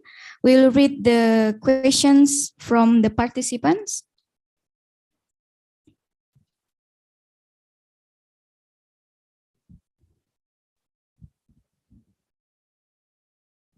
And for Henry Doe, Umrah considered to establish a special research center focused on the exploration of maritime resources in order to contribute to development for welfare and of the people of the border areas. All right, we go to the... Yes, this is a very good idea. What I think really is that today everything is linked together. So if you want to develop something, you must know all the whereabouts of this development. That means that before beginning anything, you must have a larger view, an overview. We call it holistic. The term holistic means that you have a very larger view of what is going on. And from this sort of systems, where you gather data, you gather opinion of people, you have information on different resorts, you have information on what is going on, you will be able to really be some sort of local consultant, which will be very helpful for the decision maker. And from the decision maker, when you will know them, when you advise these people, you can get a return, which is very important. So with a small investment of what you can develop with your laboratories, with the data gathering and so on, you will get a larger payoff because you will be able, with all the data, to discuss with the decision maker and to discuss with the people which will want to develop projects. So this is very important to have in view all the time that starting something as a surrounding, and the surrounding to be able to understand, you have to gather information. And after make a group of people which will discuss about those informations, we will see their impact on your systems, on your development, and then be able to give advice and to have a better, I will say, link between all the projects. So this is a good idea. Thank you for informative and interesting comment, Mr. Henrido.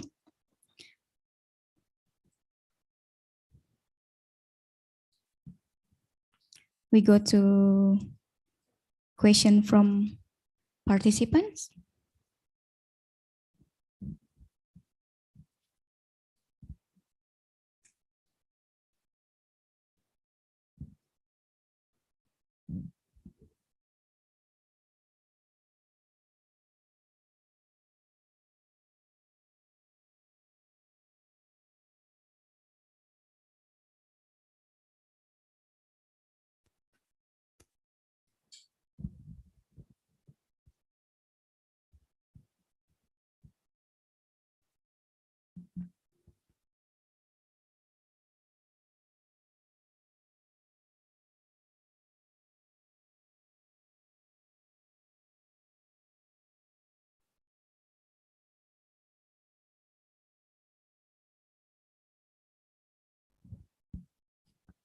All right, for all participants, maybe we will read the question from the participant who want to ask. Just know in the chat box.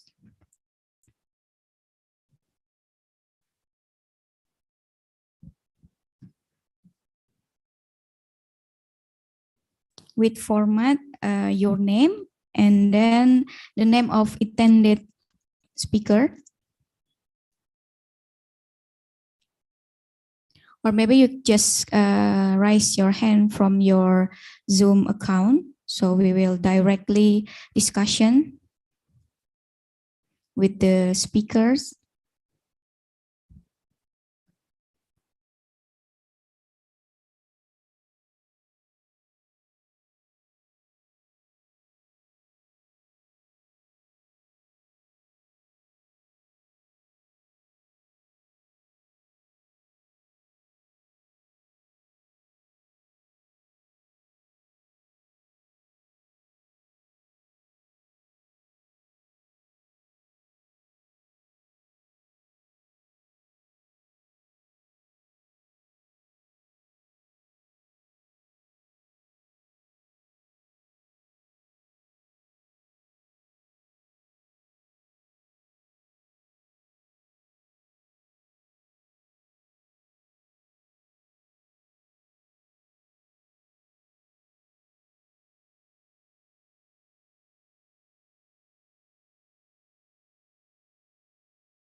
All right. We just know that Mrs. Elvia Shauki will join us directly. So we go to the fourth speaker.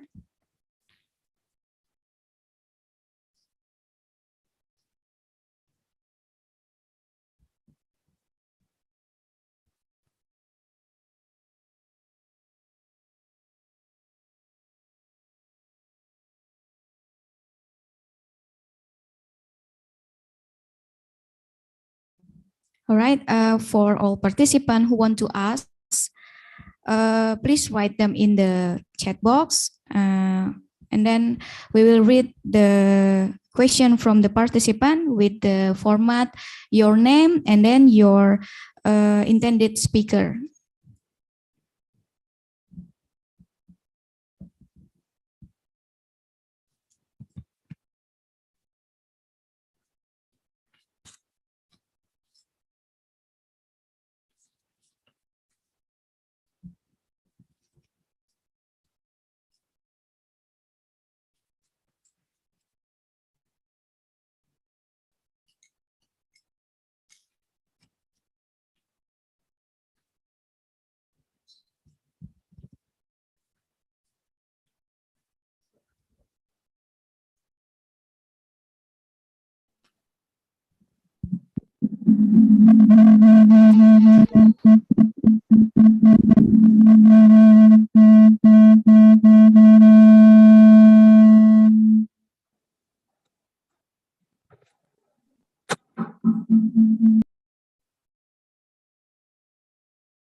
All right, we got one questions. The first questions for Mr. Mahbubi Ali.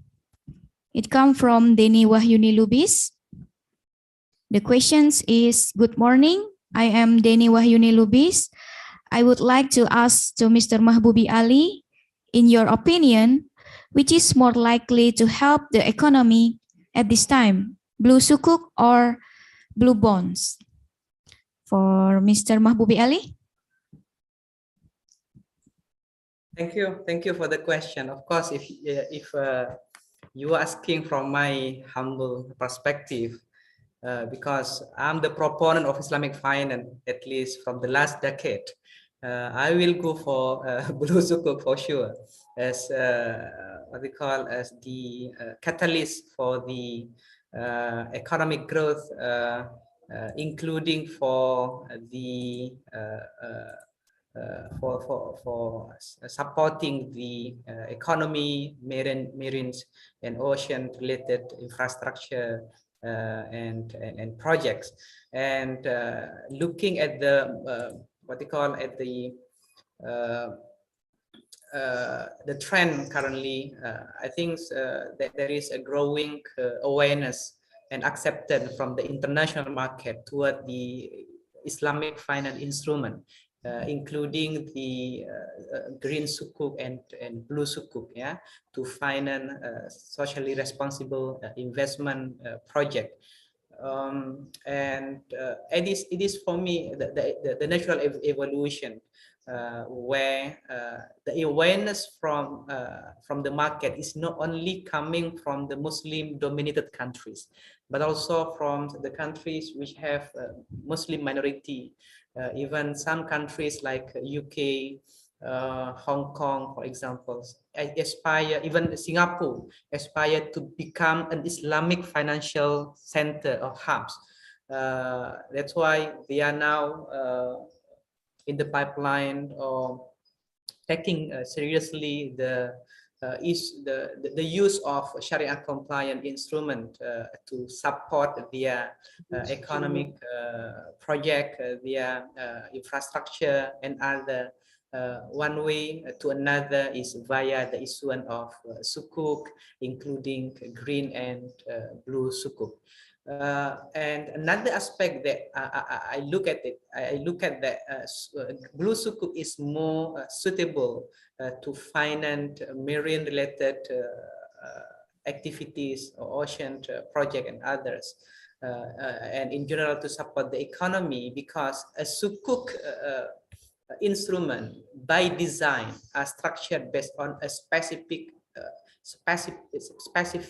pool of asset, meaning that you cannot just simply issue a paper, issue a certificate, issue a sukuk just like a bond, but you should be supported by the underlying asset, by the underlying project as the subject matter of the sukuk.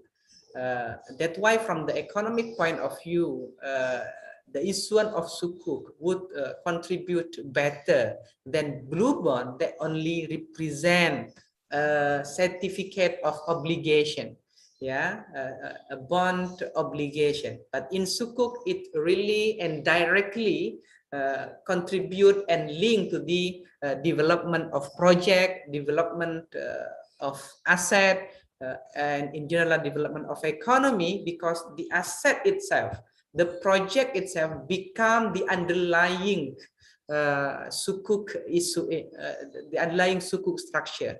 You cannot depart the project, you cannot depart the asset, you cannot depart the services available in the asset or usufruct of the asset from the sukuk. It should have the integration between the sukuk to the real sector. So one of the common principle in Islamic finance is the principle of integration, where the existence of the financial instrument, including sukuk and blue sukuk, is mainly intended and designed to support the real sector. So any issuance of financial instrument, sukuk, green sukuk whatsoever, should have a direct impact to the real sector, including for marine, ocean-related business and project. You cannot simply issue a certificate, a financial paper, without any direct link and impact to the economy, to the real sector, because there is a principle of integration in this respect in Islamic finance. Just it is unlike conventional finance, where in some financial instrument, especially derivative product, for example, create a decouplings, a mislink or delink between the financial sector and real sector, so that sometimes the value, and in most cases the value of the financial product, financial paper, is very much higher than the value and goods and services available in the real sector, so that the financial instrument, the financial industry, the financial product create the economic of bubble that would lead to the ongoing and repeated financial crisis that we are facing nowadays in the current financial system. Wallahu a'lam. All right, thank you, Mr. Mahbubi Ali. So in Mr. Mahbubi Ali opinion, blue sukuk is more suitable for help us in this economy right now.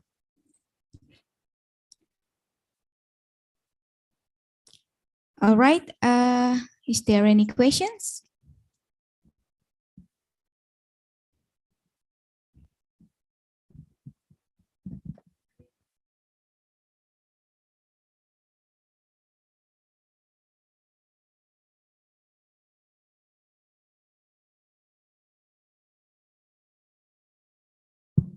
All right, our next speaker is now with us, Mrs. Elvia Shauki.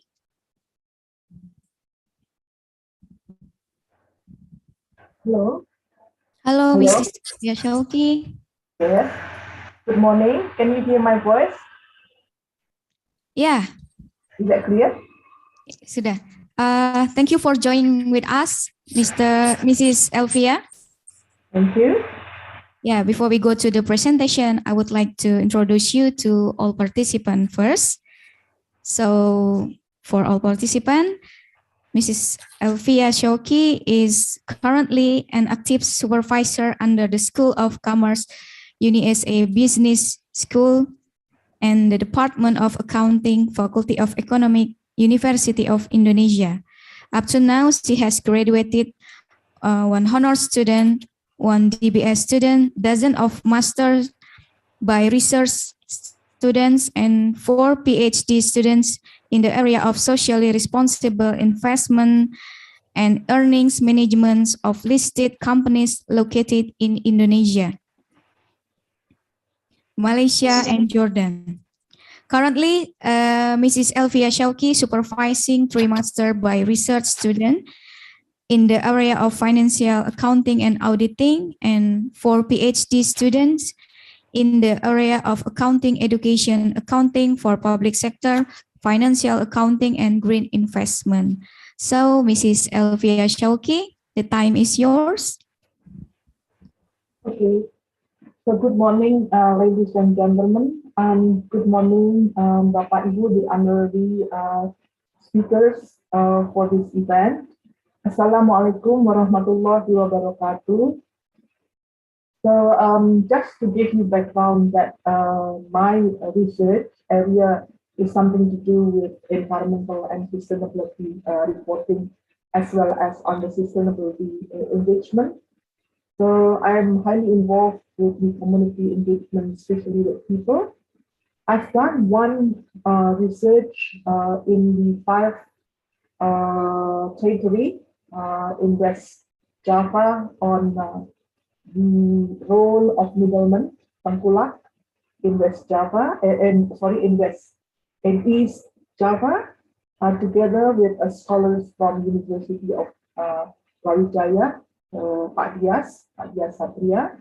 So this is when I come to my interest and my passions doing the fishery industries and the role of the regional government and the central governments in enhancing the life, the quality of the oceans and the life of the fishermen in that area, because we know that there's still like a lot of things to be done in that area.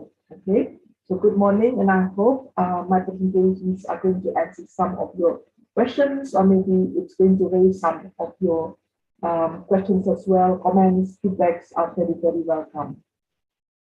So the title of my presentation is something to do with the blue economy and the sustainable development goals, the UN SDG, and that's the challenges for Indonesia, the challenges for the country of Indonesia, particularly, but also the challenges for the developing nations. That's very, very important, because we deal with a lot of other problems that will run the blue oceans and the life of the life and the quality of the oceans, especially with the hit of COVID-19.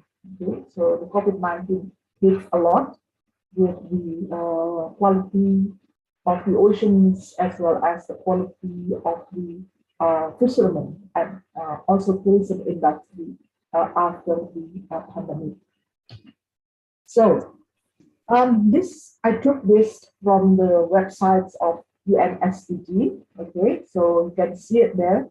There are 1, 2, 3, 4, 5, 6, 7, 8, 9 goals that are going to be the priority of the UN SDGs goals that are going to aim for this act on blue oceans economy. So we talk about hunger, we talk about healthy life, and also the promoting the well-being of all people involved in that industry, access, affordable and reliable, sustainable and modern energy for all. I think that's quite important for fishery industry. Resilient infrastructure, promote inclusive, that's really important to promote the inclusivity and sustainable industrial relations and foster innovations, especially for the fishery industry. Cities inclusive, safe, resilient, and sustainable consumption, urgent actions in combating climate change. I mean, we heard a lot of stories that fishermen cannot go to the oceans, cannot catch the fish because of the climate change. It is terrible, terrible. A lot of sad news about the climate change and the pattern and the behavior of fishermen going to oceans to catch the fish. That's something that we need to be ready. How can we combat with that climate change drastically in our system? So climate change is very, very important, and the impact to the fishery industry, conserve and sustainable use of oceans, marine resources, and also importantly is to look for and to find the best or the most suitable partnership in order to achieve what we call the sustainable development. For those who are not familiar, what do we define as sustainable development? The Brundtland Report informed us that we define sustainable development as that we ensure that our current operations is not going to be harmful for the future generations, not just for the interest of these current generations, but also for the interest of the future generations. That is very, very important. So if you go to the oceans and catch the fish, melaut, menangkap ikan, what happens is that what you need to be very, very important, what's the future of our grandchildren? Okay, so that's when we talk about sustainable development. Are we really sustainable with regard to that fishery industry? Really, really important to teach the young generations, the young people, about being sustainable in every actions that we are taking. That message has to be sent strongly to the young generations. That's number one. So apparently, if we do the survey on this 17 UN SDGs, especially related to fishery industry, we have different patterns. Whether you do it in China, whether you do it in Vietnam, or whether you do it in Belgium, for instance. Okay, that's I studied in Belgium, and I did my master's in business administration at Catholic University of Leuven, and also I worked there for quite some time, and in Fortis Bank, and also look at how developed nations handle this sustainable development issues with their oceans, So it's really, really important. Education is a message. It's a commitment from the government, central government and regional government working together. Maybe not all of the 17 SDGs, but maybe we work on 3 or 4 out of that 9 SDGs proposed by the United Nations. Or maybe, 3 of them. That's really, really important for us, so that we know when we do act something, when we work on something, we have the goals. Okay, what are the goals? What are the priority goals? That's the message that I'm going to convey. This is a study done by scholars in Asia. Apparently, we do have some encounter problems. So I'm going to start with this issue, and then we look at what happened in Indonesia. So the first one is how the blue economy is conceived and interpreted by different stakeholders. How do we see it from different stakeholder perspectives? If you are poor, if you are very, very developed, you see the concept of blue economy is different from one to another. How do we define the scope and scale of the blue economy? It's different from one to another. Importantly, we need to align the stakeholders and actors' expectations with the scope and scale of the SDG context. This this has to be done through education, workshop, discussions, commitment, engagement, community engagement, fishery engagements, financial inclusions of all parties with the scope and the scale of that UN SDG. Timeline, it will be too late, okay? Is it not too late? Well, at least we need to do something at the moment to operationalize this UN SDGs in terms of blue economy. Productive approach to reflect stakeholders and actors' expectations. So who are really the actors, okay? So the actors are those who are affected directly by this activity, okay? So if we impose this concept of blue oceans, and then we need to think about what are going to be the impact and what are going to be the impact towards the sustainable development of our future generations. That is a message that we also need to convey. Productive approach to reflect stakeholders and actors' expectations. Actors' expectations are those who are involved in that activity, i.e. the blue economy. And also interest of blue economy scopes and activities.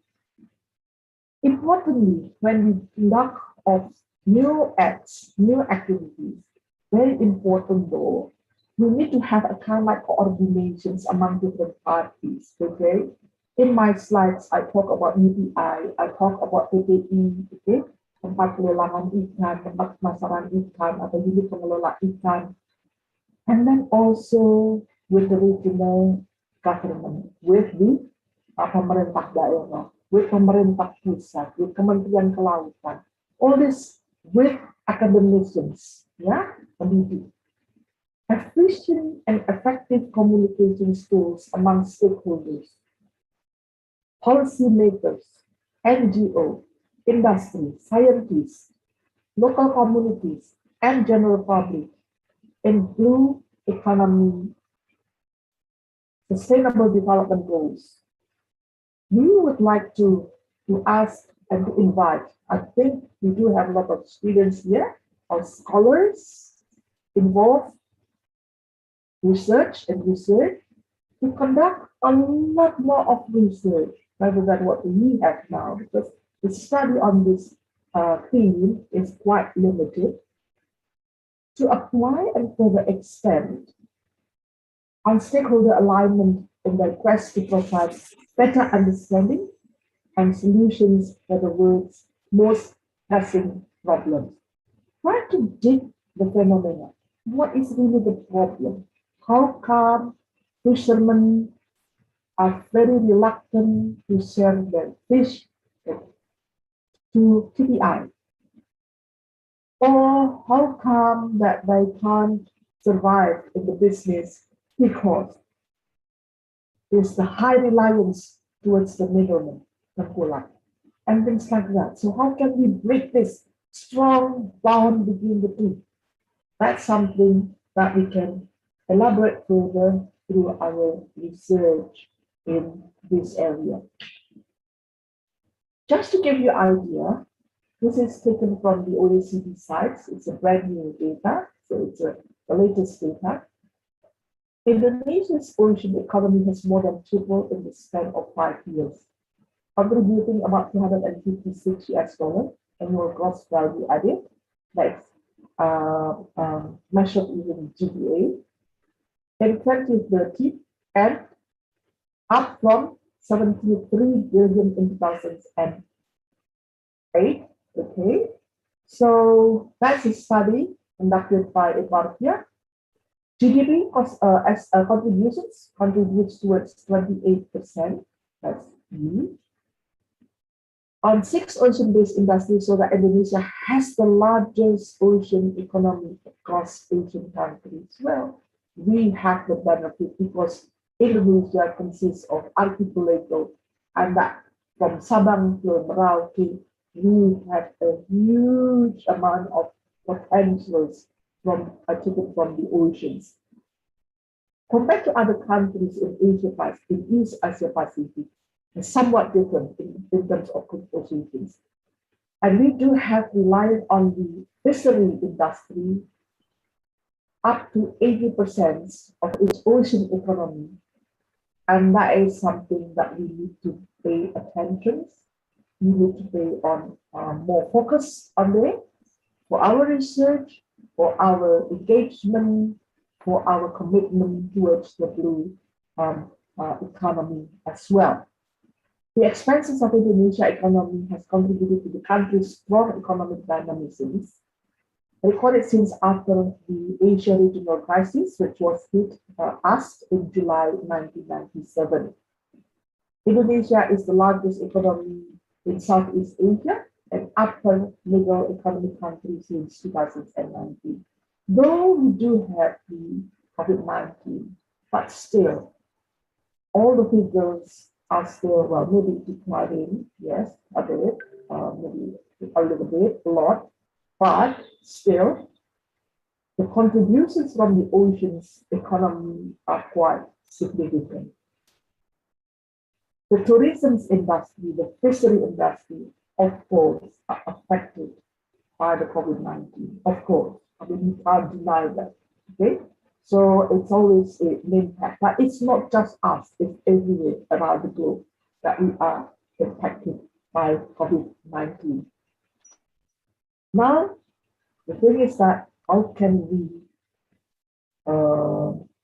regain these strong positions, okay?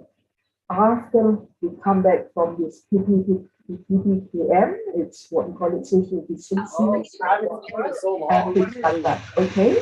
So the most important thing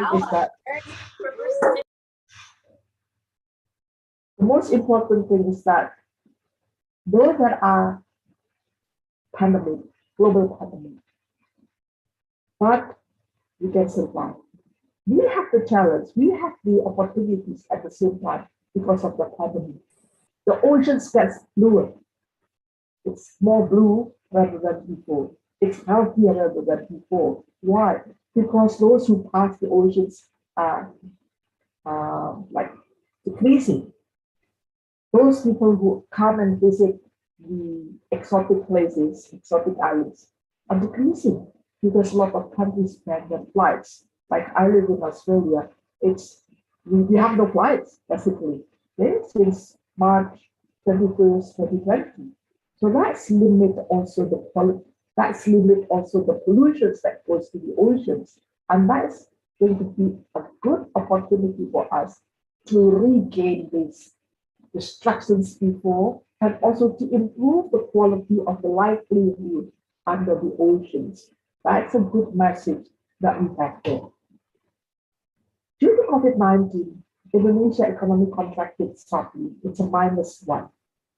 GDP estimated for 2020 pointing to a drop, okay, marking the first recession since 1998. Okay, we do have the impact of Asian regional crisis when we were hit by the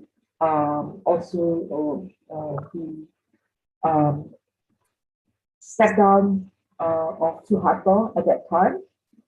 Within a few months, the pandemic reversed some hard-won advances in well-being, poverty, malnutrition, and also even hunger.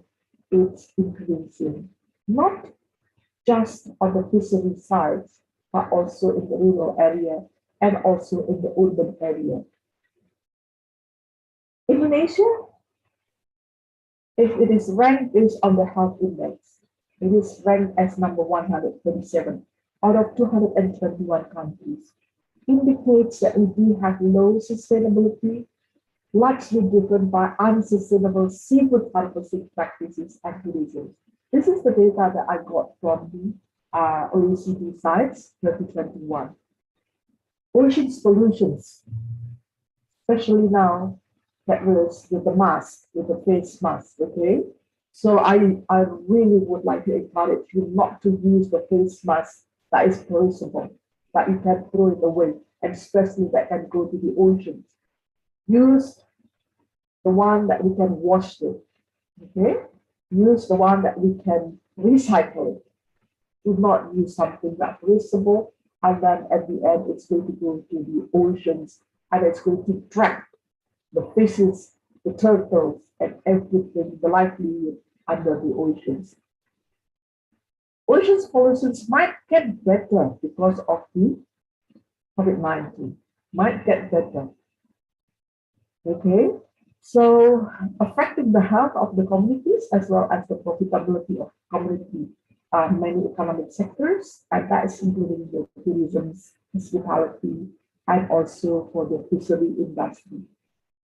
These opportunities require adequate policy dialogue and also coordinations across the country.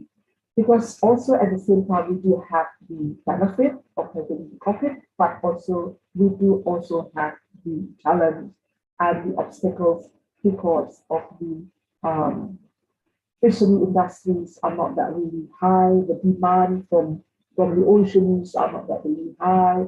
A lot of restaurants have closed their doors because of the social distancing and a lot of other problems. Hospitality is in a very deep declining mode, and that is going to affect also the demand on fish from our oceans. So, problems caused by extreme weather, climate change.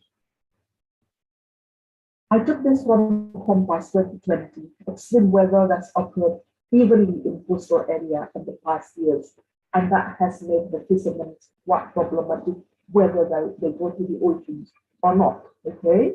Whether they stay home or should they go. But if they go, it's quite risky. That's risky is something I'm going to discuss a little bit. The risk of natural disasters, climate change, pollutions on the arrival of the extreme weather. Every day, we read it in the newspaper, not just in Indonesia, but also in the European countries. Okay, I studied before in Belgium, so I been to Maastricht for several times. This is the border of Belgium, the Netherlands, and Germany. I never ever imagined that Maastricht is going to have the flooding, a huge flooding like that, and also some casualty. Never ever imagined in my life. This is what we call it, the impact of the severe weather, extreme weather due to the climate change. Also, we do have regulations. Law number 7, 2016 concerning the protections and empowerment of fishermen. The law guarantees security and safety for fishermen as well as provides legal assistance. However, there are some policies, laws, regulations that are not really in line together. So maybe they're out of date, maybe they don't talk to each other. This is something that for you, if you are the researchers in the area, talk about the different rules and laws, especially with the regional autonomy, okay, or autonomy daerah. That's also something that you need to look at how powerful the regional government in terms of deciding and issuing the rules and regulations, also the law for that area. So it's tumpang tindih. It doesn't align together really well. Looking at the current situations on the ground, there's a lack of planning and budgeting strategy, both in the regional government, also in the central government, to provide protections, supervisions, preventions, and handling of disasters that have impact on fishermen, fish cultivators, and salt farmers. It's not well coordinated. This is something that if you are really, you have the passions to do something, and how to make this integrated together, okay? There are some efforts though, I have to acknowledge that, but it's still not optimal. Something that we need to find out further about that coordinations among different rules, among different regulations, the laws, peraturan pemerintah, and things like that, but also coordinations among different institutions that are involved. Okay. So I'm going to talk one by one. Okay. So this is the articles that I got from Jatwa, which we are going to discuss about this in a minute. Okay. I've done a research in 5 different auctions sites in East Java. So I've attended this kind of auctions. We stayed there for 3 months, okay, and we interviewed all of different stakeholders involved in the auctions. I'm talking about the tuna fishery industry, because we lose our competitive advantage on tuna fishery industry, okay, and that's because we do have what we call it high transactions cost. How come that we do have high transaction costs? There are some problems, there are some factors involved in the high transaction cost, okay? The first one, and that is the most serious problems, and we really need to solve these problems together, everyone. We do have to have a strong commitment to solve this problem together. That's number one. That is, there is a strong bond, okay, between fishermen, antara nelayan, and the middleman, tengkulak. That relationship is so strong, really strong. It's good and bad, though. Okay. I'm talking about the good thing is that everything is supplied by this middleman, tengkulak. Okay. Everything is supplied by them. But if we do have high reliance, means that ketergantungan yang tinggi, means that economy will not be efficient. Transaction costs will be high. Okay, I give you an example. Okay, in the area where I did the survey, where I did the research, that is 5 auctions market, 5 different auctions market in East Java. That includes Pacitan, Malang, Banyuwangi. Okay, what happened? What happened is that you haven't even gone to the oceans yet. You're fishermen. You haven't even gone, and it's like maybe another few months. Then these middlemen are very, very smart.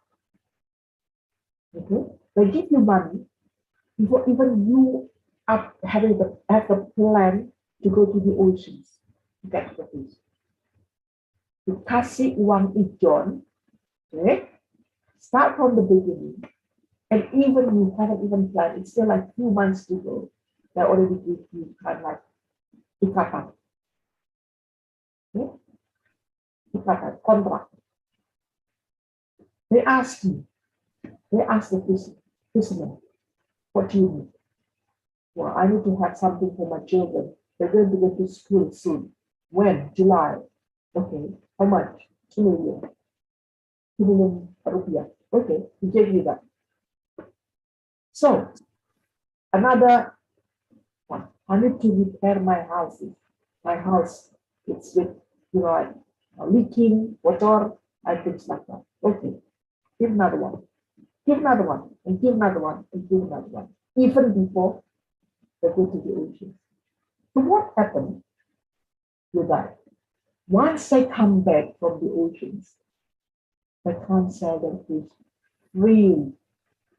Okay? They have to sell this to the middleman with any price they want to pay for you. That's the problem. That's what I mentioned about high reliance. Okay? So at any cost, they have to sell it to the middleman. Why? Because they need to repay their debts, and their debts are maybe more than what the value they get from the fish. That's number one. Many fishermen are in debt to the middleman especially during the COVID-19 pandemic. Okay, they don't go to the oceans, and they still have to feed their families, And how do they do it? They borrow money again and again and again. They're not cheap though, they're very expensive with interest rate. And they borrow money from the middle. Okay. So once the loan is higher and higher and higher, what happened? This is Elvia. Yeah. Maybe we can go fast because the time is almost over. Yeah. So why this is dangerous? Because okay, price cannot be determined, and also, you know, it's a lot of other things and other feelings. Also, marketing involved.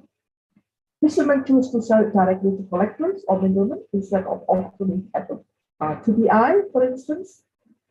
Prices at TBI managed by cooperative are much higher. However, they are already in debt. The fishermen still needs to sell it to the middlemen, otherwise they're in trouble. Another problem is the reluctance of fishermen to sell it to the TBI. Sometimes also TBI has some intimidations. Not every TBI pay them in cash. Sometimes they pay them with a promise. Few days after the options, that also create another problem.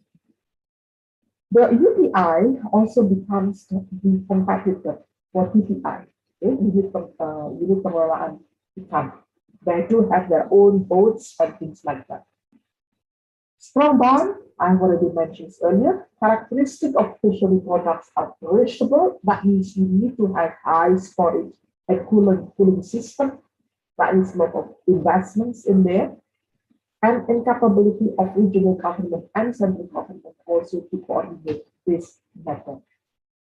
So I put some strategies in the slides. Educations, trade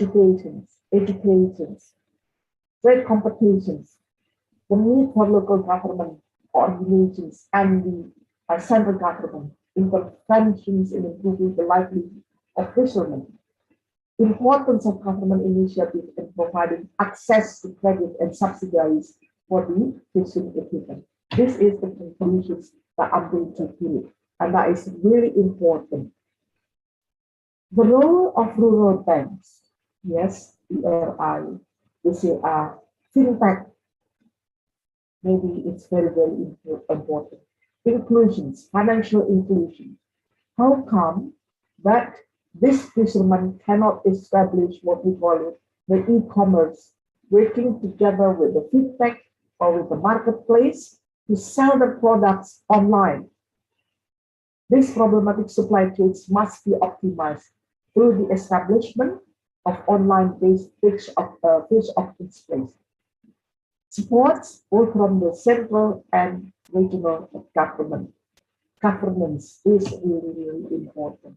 And that's it. I just want you to be aware that we have the problems there are issues, and also, of course, the blue oceans is our aim, but basic necessities are also important with the wealth of the fishermen, especially if they're not really protected by a good insurance and also a group of other facilities. It's going to be really, really hard to make this going to go for the competitive advantages with the other countries. That's it. I hope it's useful. And Assalamualaikum warahmatullahi wabarakatuh.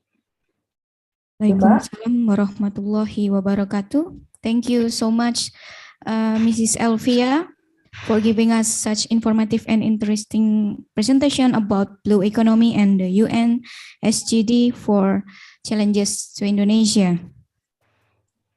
Right, ladies and gentlemen, we go to the questions from the participants. And the next questions is for Mr. Zhang. Mr. Zhang?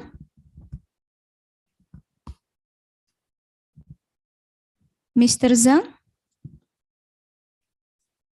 Are you still with us? Yes. Yeah. Yes. Yeah, I'm here. We have questions from the participant. Okay. The first question is from Riyawani Elita. what is the effective way to encourage people participation in sustainable of environment, especially the oceans? And then the second is from Abdul Jalal. How about your view of Indonesia's capabilities and opportunities to become the world's maritime axis and its impact on relation with China? As we know that ASEAN have problem with the border of South China Sea, particularly Indonesia as the biggest one is in ASEAN. All right, Mr. Zhang. Okay. I'm sorry I didn't got very well for the first question, but I got clear for the second question. Maybe I can answer the second question first, and then you can repeat the first one. Now for this question, yes, I think both China and Indonesia are big ocean countries. Especially in Indonesia, it have very huge ocean area and lots of islands, more than 10,000, I think. And this will provide a huge space for Indonesia to develop blue economy. And China too, they also have very huge marine space and the kinds of resources to develop blue economy. But I think we also know that the ocean is huge and the connective for the different countries to develop blue economy is the basic things need to consider. So I think Indonesia has very good opportunity to develop blue economy, and also it can all be the tax of ocean in the world. Yeah, this is the first part, and the second for the broader problem between China and Asia.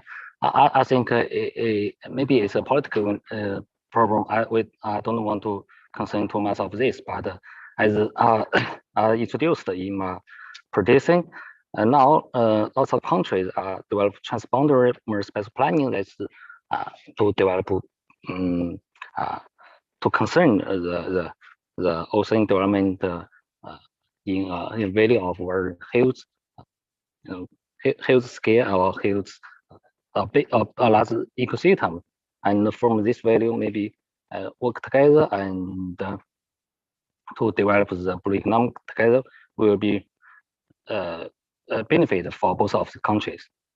Yeah, this is my answer. Thanks. We go to the first questions because the second is done. And then the first question is, what is effective way to encourage people participation in sustainable of environment, especially the oceans? Yeah, for the capacity to develop the blue economic, I think, and protect the environment. I think the first is to enhance the knowledge about the blue economy and ocean science. And maybe we know this year is the first year for ocean decade.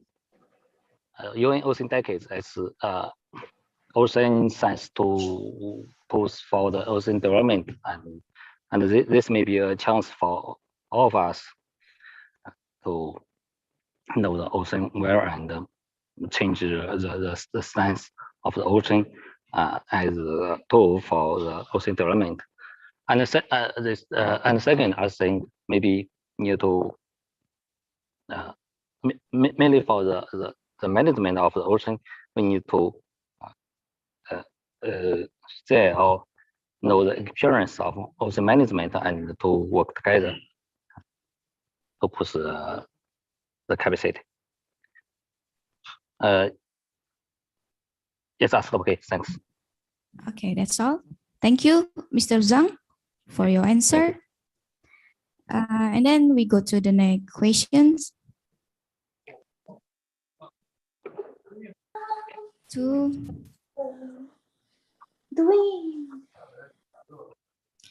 to Mr. Mahbubi Ali again. It come from Mauizah Hasanah. She asks you, could you explain about simply differences between types of blue sukuk, which is more effective for supporting the blue economy? Mr. Mahbubi Ali. Thank you for the question. A very good question. I believe the structure that we presented earlier can fit, all the type of blue sukuk structure. It depends on the need. It depends on the underlying asset that the issuer have.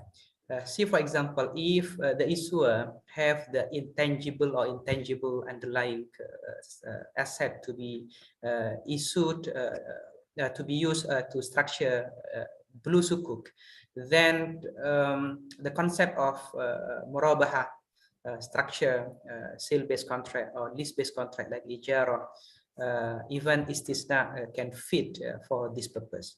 And istisna is one of the most common structure used for green sukuk in particular, especially because normally the project for SRI sukuk that include green and blue sukuk involve manufacturing process to be constructed, a project to be manufactured, to be built, like solar power plant, marine related activities and other. That's why istisna or manufacturing sale as well as forward lease can fit this purpose. But if the issuer does not have any asset to be used as a structure, as the underlying asset for a sukuk issuance, they do have project, for example, the plan whatsoever, but they don't have the underlying asset to substantiate the issuance of sukuk. Then they can use the asset like sukuk structure, a contract that can that does not have require any asset, like partnership contract, mudharabah, for example.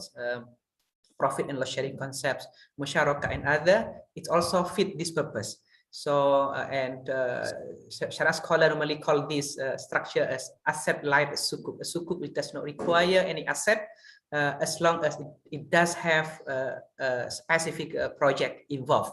So it depends on the availability of the asset. It depends on the need of the issuer. But if I can share with you, in the context of Indonesia, most of the sukuk issued in Indonesia, including sovereign green sukuk, for example, in 2018, are structured based on the concept of ijara or wakalah bil istithmar, investment agency and leasing contract, including some sukuk issued by the private companies are based on the mudharabah concept, partnership. So the most common concept or sukuk concept used to what they call to underline the sukuk issuance are basically ijara and mudharabah, leasing contract and partnership contract, as per the case of Indonesia. But in other jurisdictions, they do have other structure like murabaha, tawarruk, and istisna as well.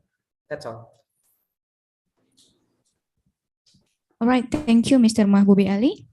Now we go to next question for Mr. Henry Doe. Mr. Henry? Yes, yes. Yeah, we got a question here from Bunga Paramita. I would like to ask question. How about blue economy system in your country? And what is your advice for Indonesia generation in that development? Well, so the question is very large. So I will try to just give you some steps which have been used to develop a blue economy and blue facilities in France. First of all, it takes time. So the plant which was used in European countries, most of them are the following. First of all, we should avoid spill out from industries in the sea. So to do that, you need laws, and you need also a body to control the spills from industries. That's the first point. When you have to solve these problems, that means that you will get less chemical coming into the sea. The second point is that we have rivers which are going into the Mediterranean Sea, that's the one with the Atlantic Ocean and so on. So many pollutants are coming from rivers. And we have to take care of what is going on all along the path of the rivers to avoid spill out from the rivers of various chemicals, various pollutants into the sea. So this is very important because we have to protect estuaries, because in estuaries you have a lot of fishes which are just developing and so on. So that's the second point. The third point is that for the main city, which are all around the sea, they have to treat their sewage. You have to avoid to put in the water directly sewage without treatment. So at the very right beginning, most of the city made what is called delaceration. They have just crushing all the sewage, all the dump and so on, and they reject it in the ocean. This is very bad because it gives some sort of dust which is going down the sea and which prevent the development of the marine life. So you have to treat, and the treatment is very expensive. So for the small town, which are all along the shore, you have to have some help which is coming from the state, and you have to develop a national plan to help little town to treat their sewage and to avoid to spill in the ocean all type of pollutants. This is another step. So the other step is linked to tourism. When you have a lot of tourists, which is coming, for instance, is the Côte d'Azur in France, on the shore of the Atlantic Ocean, the people are looking for clean beaches, and you have to develop a plan to try to clean the beaches as much as possible. And to do that, that means that you have to clean the beaches every day on the tourist season. This is very important, and again, he asks for some money. So this is made by having a tax which is coming from the number of days that the tourist is staying in the area, and you have a special tax which will be used by the municipalities to help for different aspects of environmentals, but to take a part of it to help people to clean beaches all the time. Of course, you have also to look at the sewage and to look at the quality of the water. So to do that, you have an independent body which is making analysis on the beaches, and we look for pollutants, we look for biological safety of the water, and they give a sort of rewards to those beaches, and they call it blue ribbon. This is a way to also make an incentive for the municipalities of the town to clean their beaches. And after, you have a general way to teach to children that sea is very important, that the oceans are very important, and they have to protect and avoid to throw everything, plastics, all type of dumps everywhere. So this is very important, and the step which is going on now under the framework of the European Union is to replace plastics by biodegradable stuff, such as plates made in woods, such as the straws that you use in to drink beverages. They have to be biodegradable and so on. So you have in the same times rules coming from the European community and rules coming from the country itself. So this is a puzzle which is very difficult to manage, but going step by step, cleaning, first of all, industrial spills, and after going to sewage, and after going to clean beaches, and so on, that give to the people the idea that develop on a state of quality which should be monitored all the time. And this is not done in a day, it takes years. But if you start this way. Slowly, you will have to use water will become better, and the vicinity of the beaches will be better, and the tourists will be glad, and they will be coming back again. So this is very important to develop an integrated planning to clean beaches, to take care of the spill, to take care of the sewage, and to take care globally of the ocean. I cannot say more, but after you have to go in detail, and that will be very complicated. All right, thank you, Mr. Henrido, for your answer. And we have a participant who would like to ask question directly.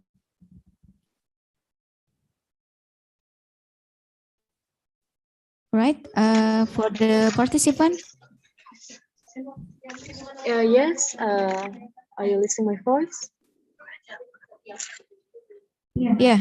Okay, thank you, moderators, and good morning for our speakers, Mr. Henry Du, Mr. Mahbubi Ali, Mr. Zirizal, and Ms. Elvia Sauki. I would like to ask question for you to all speakers. That my question is, the Kepulauan Riau is one of the province in Indonesia that contribute greatly to our country in terms of revenue in the maritime sector. However, during the COVID until now, the maritime sector has decreased drastically. So, how do you think to get up in this situation? Thank you. All right, for the speakers, maybe first to Ibu Elvia Shauki. Okay, thank you so much, Mbak Rita, because I'm from the Faculty of Economics. I'm from the School of Business, so I'm thinking about business and how to enhance the wealth of the prosperity of the fishermen in there.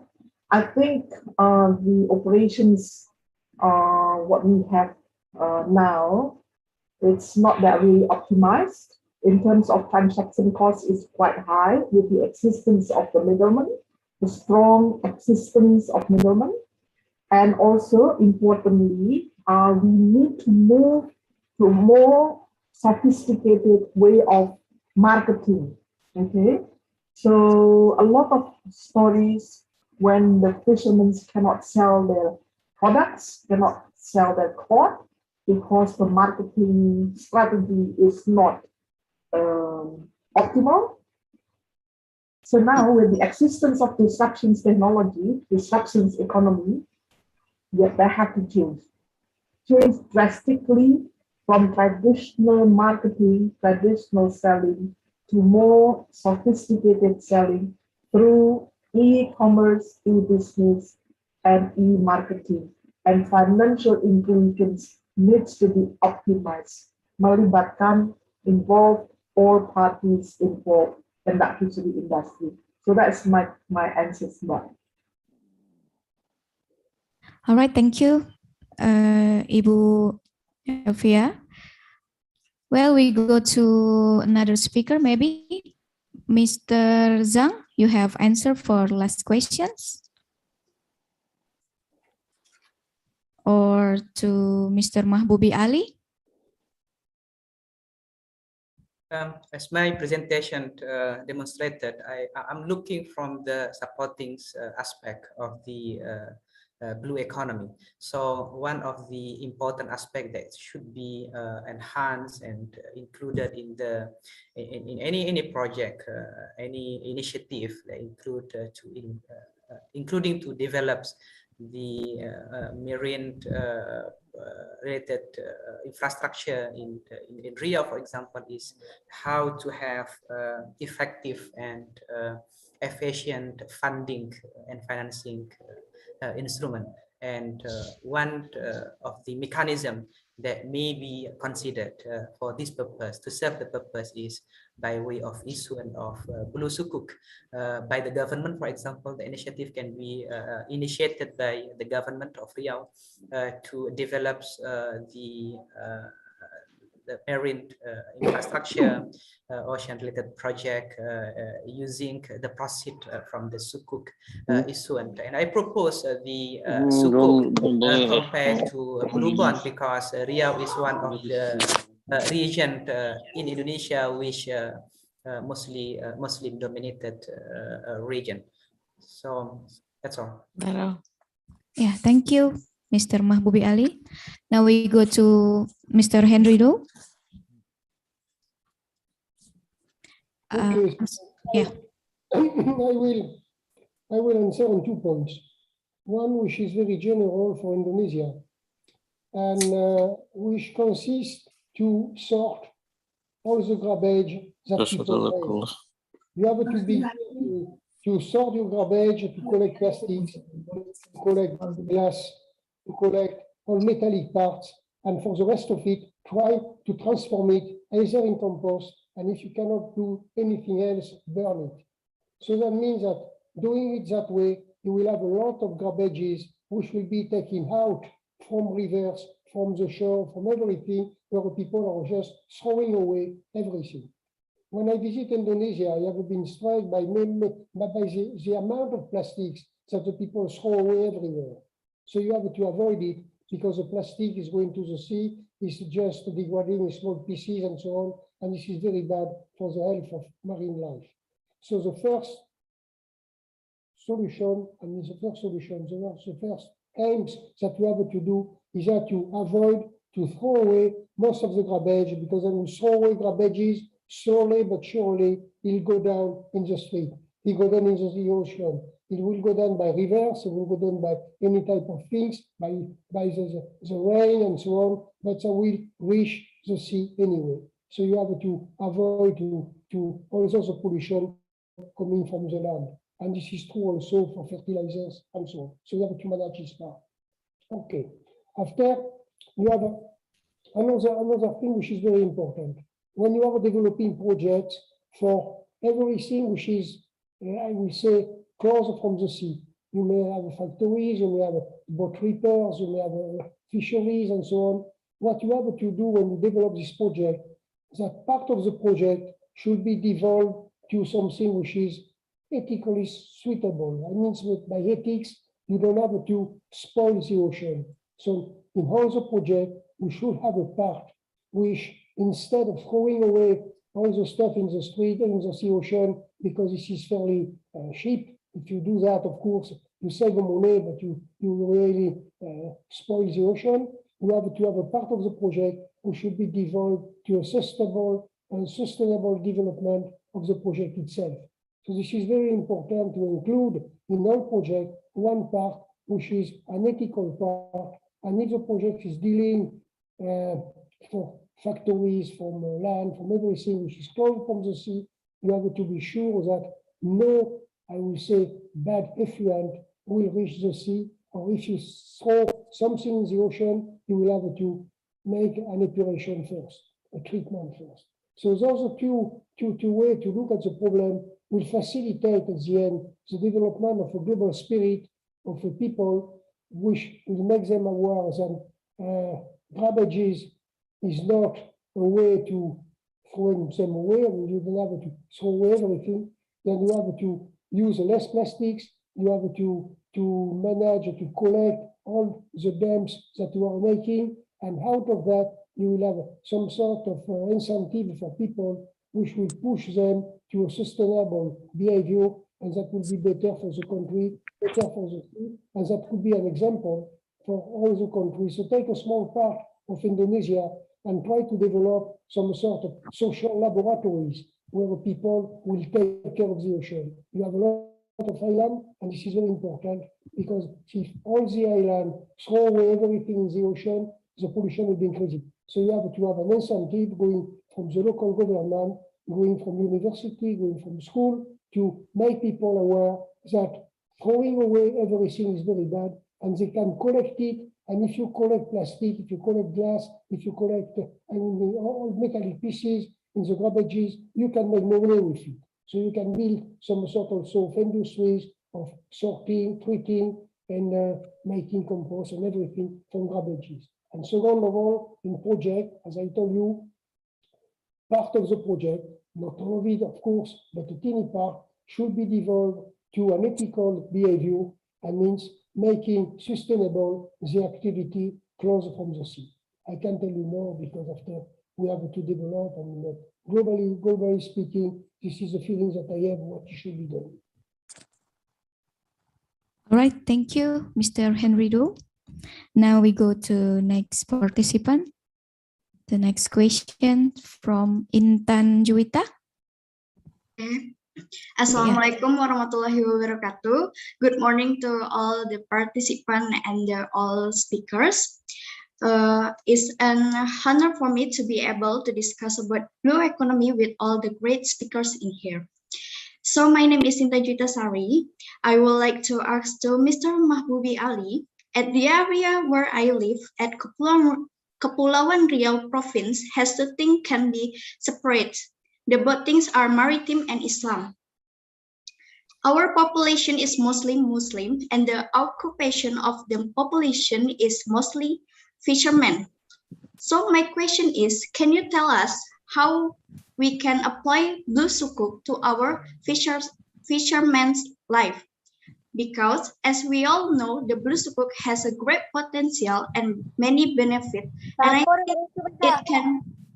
And I think it can help our fishermen who on average still have a middle to lower economic. Right. Thank you, Intan Juwita. Mr. Mahbubi Ali.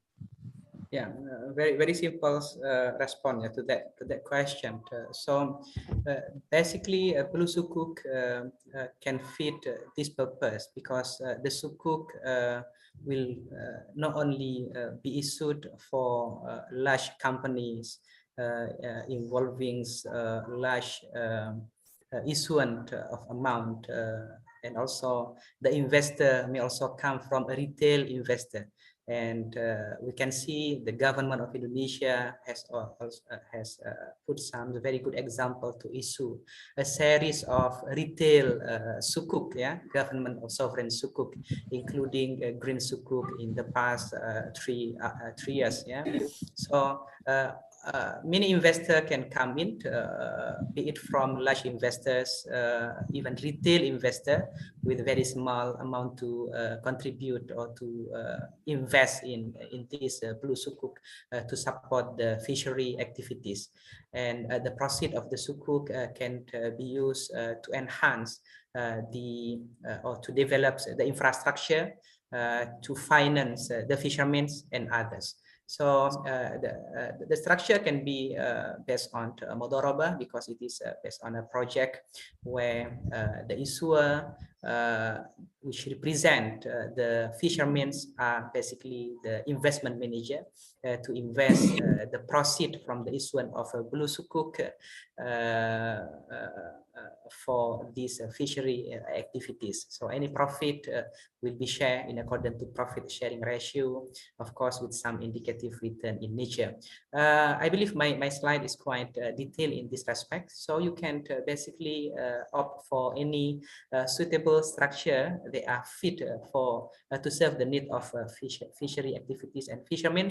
If we have the underlying asset to be used as the underlying sukuk, then we can structure it based on either murabaha or ijara, as well as other sale-based contract and lease-based contract. But if you only rely on the project, on the business activities, without any tangible or intangible asset that can be used for the underlying sukuk structure, then other asset like sukuk, for example, Mudharabah Musyarakah partnership contract in particular, can be used for this purpose.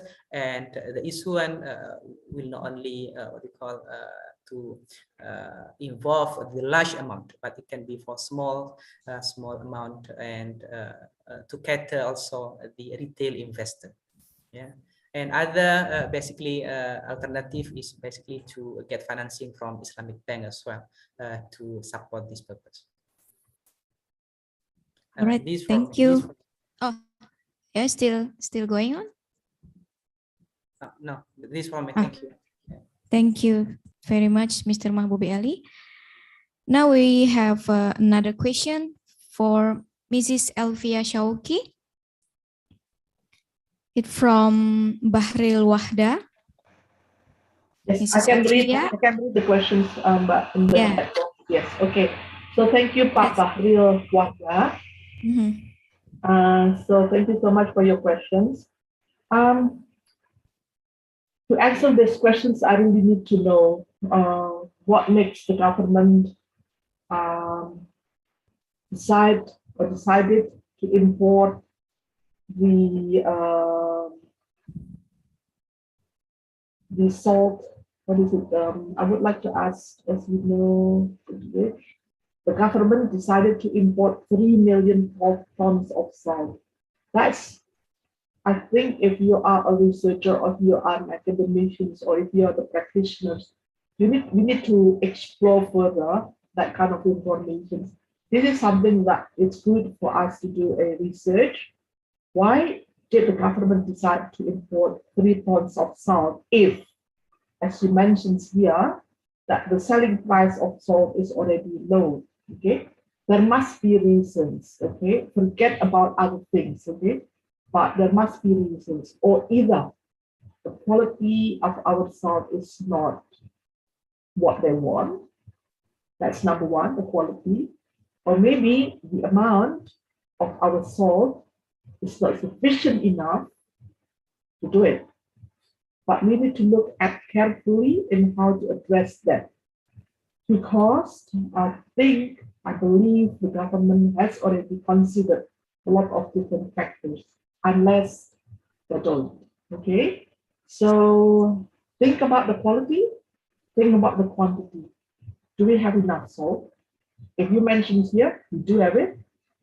Do we have sufficient in terms of required quality?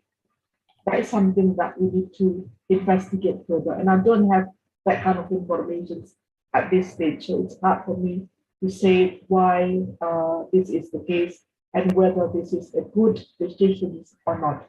Thank you, Pak Bahril. Hope I answer your questions, okay? Right, thank you, Ibu Elvia Shauki. Now we have another question to Mr. Henry Do. Yes. It comes from Iranita. What steps are taken to the blue economy concept, judging from the behavior of the people who don't care? They still want to be in a zone that doesn't take much action, while the blue economy's goal is to improve the wealth of community itself. The potential of the Riau Island is very large, but it has not been able to increase the value of its working quality. One of the obstacles is transportation. Mr. Henry Do? Yes. Well, the question that you ask is very difficult to answer. I will say that you have to look at it in several ways. One of the ways to look at it is that we are today engaged in what we call an economy which is increasing all the time, and which use a lot of the facilities that the earth is offered to us. So if you keep all the time to look for more resources and so on, at the end, you are blocked because you cannot furnish all of it. So the first way to look at the problem will be to try to develop a sort of economy which will be based on what we call, I don't like too much the term, but if you say the frugal system, which is to take care of the facilities that you have at your disposal, and to try to be as I will say, not dispender as possible. I mean, to use scarcely the resources which is available for you. So in these conditions, the life that will be developed will be sustainable and will be affordable for everybody. Now, if we want to look to a development which will be based on heavy industries and which is based on flux of tourism and so on, you will at a certain time blocked by the size of the island, which are just the constitution of the area island systems.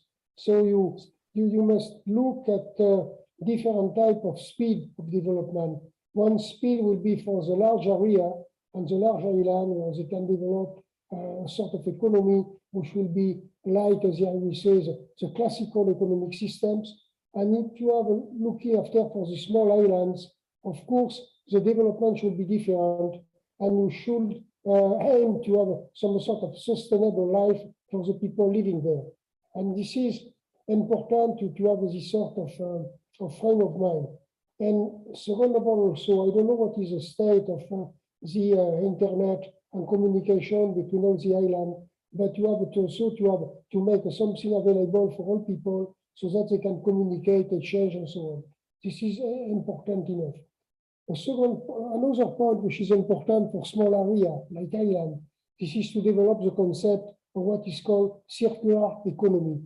And circular economy or cradle to cradle means that you have to look to what people can use some sort of materials that they are not really using themselves, and they pass to another one which is using them in another way, and so on. So you have some sort of circle, which is very important, where some materials which are not used by one factories can be passed to another one, and so on. So you avoid to throw away everything, and you spare times and you spare money this way. So if you're interested, you can look to the term circular economy on the web, and you will find a lot of information.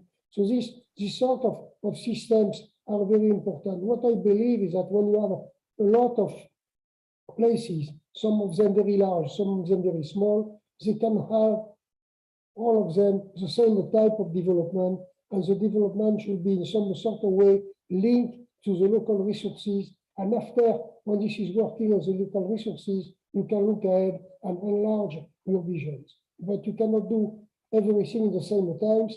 And I will say for the island of the archipelago of Rio, the problem is that you have discrepancies which are very large between islands. And in this condition, you have to think at the beginning a kind of development which will be suitable for both.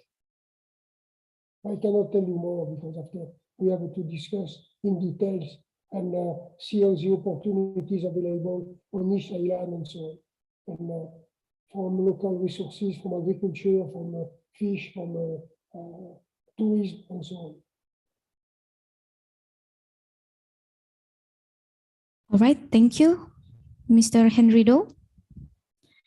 Now we have a question from the students. From Arik Raihan. Okay, time is yours. Okay, hello, Mrs. Elvia Chauki. Good afternoon from Indonesia. I'm Arik Raihan Ramadan, and I have a special question for you. What should be done by students in encouraging the implementation of the blue economy in order to increase economic income? Thank you. Thank you so much. That is a great questions, excellent questions, Arik. Well done. So you have to think about a good balance, okay? A good balance between the quality of the livelihood under the oceans, as well as the quality of life of the people involved, okay? And this is not an easy job, Arik, okay? This is not an easy job to maintain a good balance between the two. That's quite a challenge, okay? It's always kind of like a trade-off. So economy and sustainable issues, especially with the quality of the livelihood under the oceans. That's not an easy task, but however, also in whether you're onshore or you're offshore, that's always a trade-off, okay? Trade-off between the two, tarik ulur between what we call it prosperity and the other one, sustainability. They're not easy, but in every step you take for your actions, for your operations. Young people, okay, because I'm not young anymore, that's a message I give it to the young people, especially you, students. In every action, you need to consider that if you have to spend money, okay, if you have to spend money, you only have 100,000. Spend the money wisely. If you want to buy something, spend the money wisely. So teach, educate people, like a simple things. You know, using face mask. I don't have it in here because I live in Adelaide, Australia, and we don't have any cases, COVID cases in Adelaide for a long time, unlike Melbourne and Sydney, which we still have cases there. So wearing face mask is not compulsory, but you do have a band, karet, yeah, right? That you tie it to your ears, the bag for face mask. Arik, tell to your friends, Arik, tell to everyone, that band, karet, you have to cut it before you throw it to the waste, okay? Before you dump it to the waste. I suggest that you use the one that can be recycled. Number two, if you want to use that perishable one, you have to cut the string. Because if you don't cut the string, what happens? Fish might be caught. They can't even open the mouth because of the string. So everything you do, if you want to buy shampoo, think about shampoo that are sustainable. If you want to eat fishery products, or if you want to sell fishery products, think about something that can be renewed.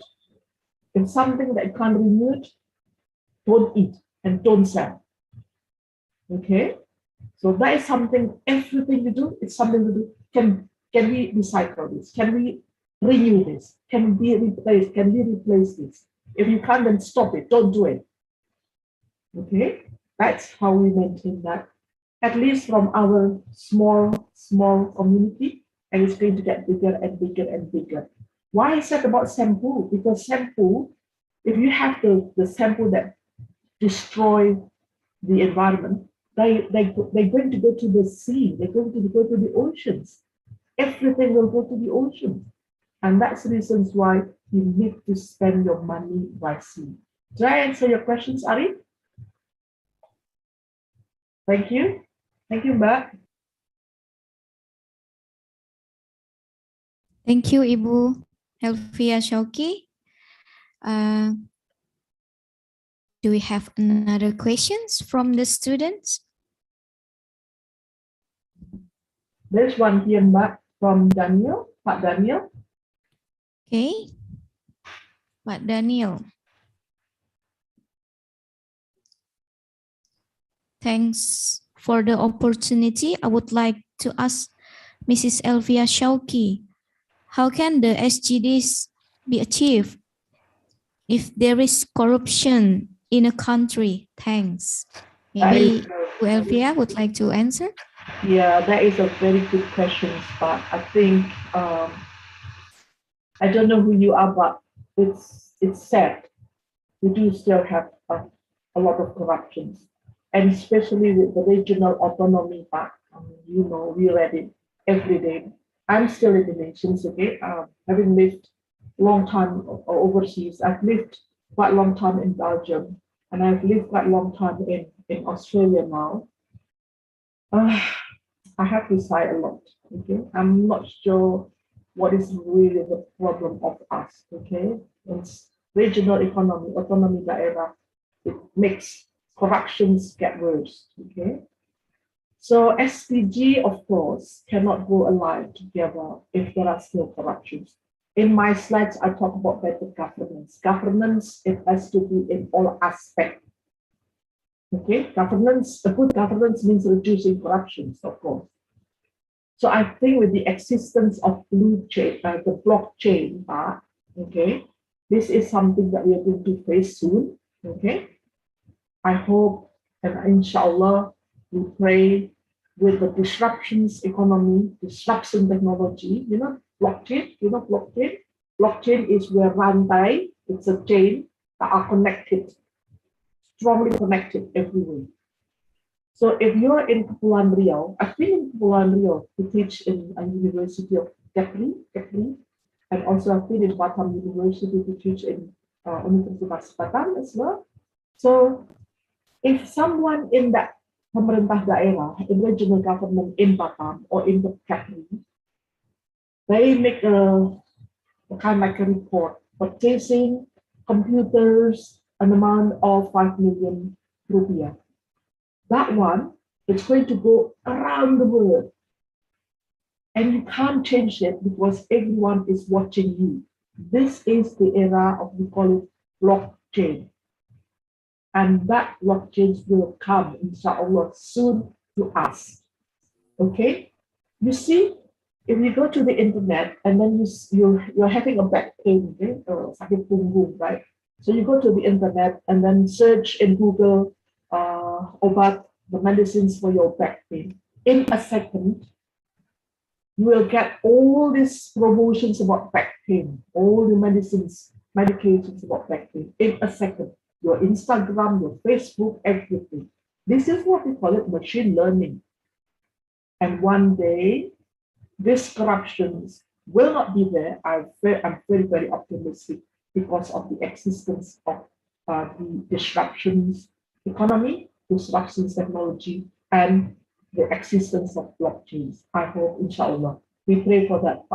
But that's a very, very good question. And I think when we prepare a thesis on that, if your students a thesis on that, corruptions and SDG, there is something is going to be a good contribution part. Thank you. All right, thank you, Mrs. Elvia. We have another questions. I saw a question addressed to me on chat. Yeah, Mr. Mahbubi Ali. Yeah, I saw a question addressed to me on chat from Ali Adita. All right. On the opportunities and challenges in the development of green sukuk for country. Can I respond to that?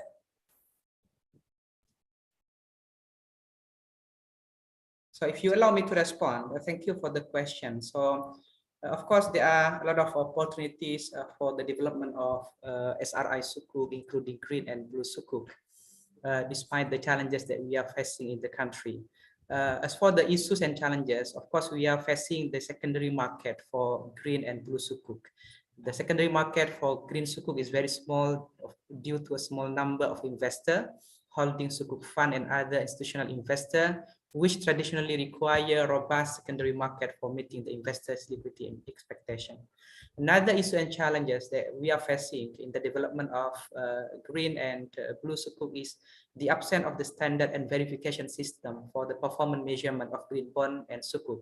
We do have rating, we do have external reviewer like Cicero, rating agency and other to define the level of green bond and green sukuk like dark and other standard.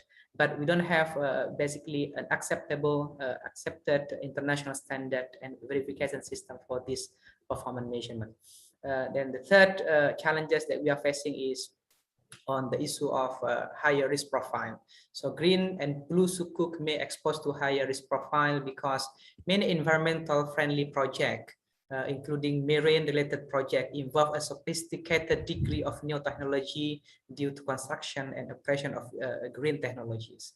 Other issues is the difficulty to ensure that to assure the investor that the sukuk proceed will be used for project with economic value while meeting accepted and credible green standard.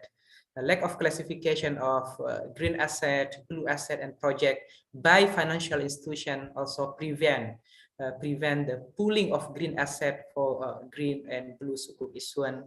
And in the context of Indonesia in particular, we are facing a lack of human capital expert to identify the different risks social and environmental risk in blue and green sukuk. Other issues also lack of awareness from financial institution, including Islamic financial institution for SRI sukuk due to higher risk and lack of incentive from the government. It is maybe unlike Malaysia, which provide, including Islamic Bank in Malaysia, which provide a better incentive, a better rate, financing rate if the project is for SRI, this project like in environmental preservation and ecological sustainability. However, I can see there are a number of promising future and prospect for green and blue sukuk in this country and in other jurisdictions due to a number of determining factors. First, of course, the government support and awareness toward SRI instrument, and due to substantial increase of demand for energy supply and energy financing in Indonesia, would also open a wide room for green sukuk, blue sukuk to grow. From the investor perspective, we can see also the growing awareness of both conventional and Muslim investor toward SRI, socially responsible investment, and green sukuk, blue sukuk would facilitate and increase the broader participation in sukuk market by conventional investor looking for more ethical and socially responsible investment. It would also help the bridge. It would also help bridge the gap between sustainable investor and sukuk investor who aim to place their money in manners that comply with certain value. And in particular, Indonesia, we are a country with the largest Muslims population in the world that may become the good and potential market, be it from the investors' point of view as well as from the supply side. The economic growth initial is also promising, opening wide room for green sukuk and other financial instrument to prosper. And I believe also the issuance of green sukuk, blue sukuk would also support the government project, government initiative and program for infrastructure that become one of the main agenda, especially during this regime. Lastly, other factor, positive factor that include that may that may becomes a promising and a good determinants for the green and blue sukuk to develop in our country is because the design of sukuk itself is naturally supportive of being green and blue because it requires a specific pool of asset, specific pool of commodities, underlying project and asset.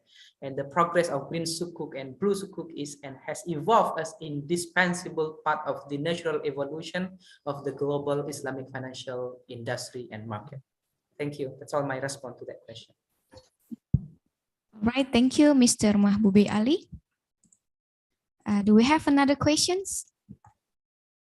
Live questions from Arif. Yeah, Arif. Thank you, Miss, for the opportunity to ask something.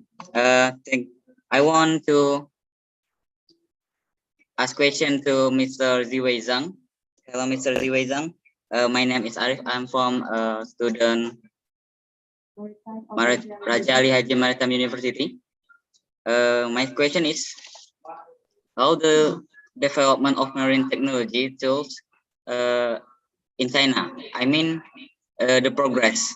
And what is your advice for students about the development of marine technology tools?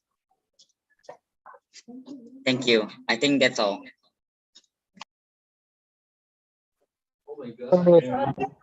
Hello, sir. Could you repeat your question? The background is noisy. I didn't got it. Sorry. All right. Mr. Zhang? Yes. Arif asked you about marine in China and marine technology in China. Marine technology in China? Yeah, and marine condition in China. Okay. For marine technology in China, yes. In the last maybe 30 or 40 years, as a reform of the Chinese government, the China put more focus on the marine development, especially for marine economy, marine technology, and kinds of marine activities. And for marine technology, the mainly active or issues, I think, is her third technology. The first one is for marine transport. Marine transport, yeah, just for ports this is a mainly percent or the biggest percent of the marine economy activity in China, and lots of ports such as Shenzhen and Tianjin and some other Qingdao ports is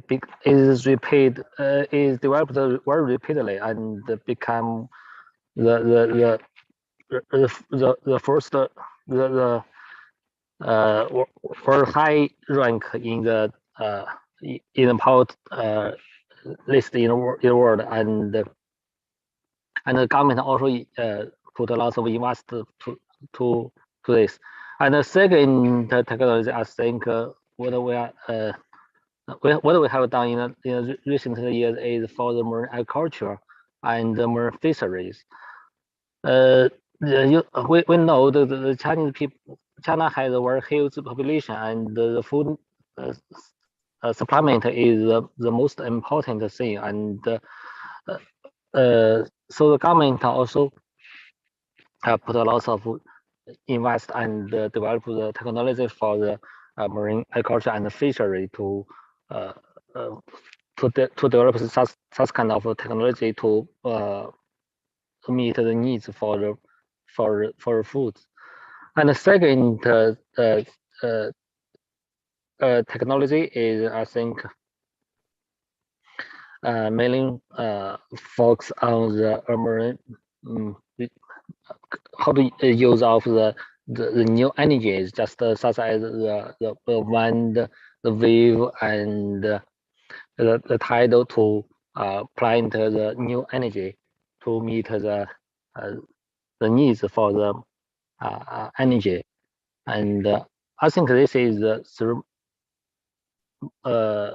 most important technology what we have done in the last few years, and it's also contributed to the blue economy in China. Yes, I think they say. All right, thank you, Mr. Zhang, for the answer. All right, last but not least, we have a question, live question here actually from Bapak Ari to Ibu Elvia. Ya. Baik, terima kasih saudara moderator. Thank you very much. Good morning. Yang terhormat Ibu Elvia, mohon izin saya bertanya dalam bahasa Indonesia untuk mengurangi terjadinya miskomunikasi antara kita. Tadi dalam pemaparan Ibu disebutkan bahwa salah satu permasalahan yang kita hadapi dalam pembangunan blue economy ini adalah tingginya biaya transaksi. Di mana salah satu tingginya biaya transaksi tadi adalah adanya middleman. Ya, kalau di sini kita bilang toke lah ya, toke. Dan middleman ini sudah punya apa strong bounded ya, tadi dibilang ada apa namanya ikatan yang kuat dengan si nelayannya sendiri, dengan fisherman-nya. Nah, ini yang sampai saat ini pun di Provinsi Kepulauan Riau ini nampaknya peran dari middleman atau tauke tadi sampai hari ini belum dapat tergantikan. Ya, jadi memang di satu pihak strateginya tadi Ibu katakan di dalam pemaparan adalah memperkuat peran dari bank di pedesaan.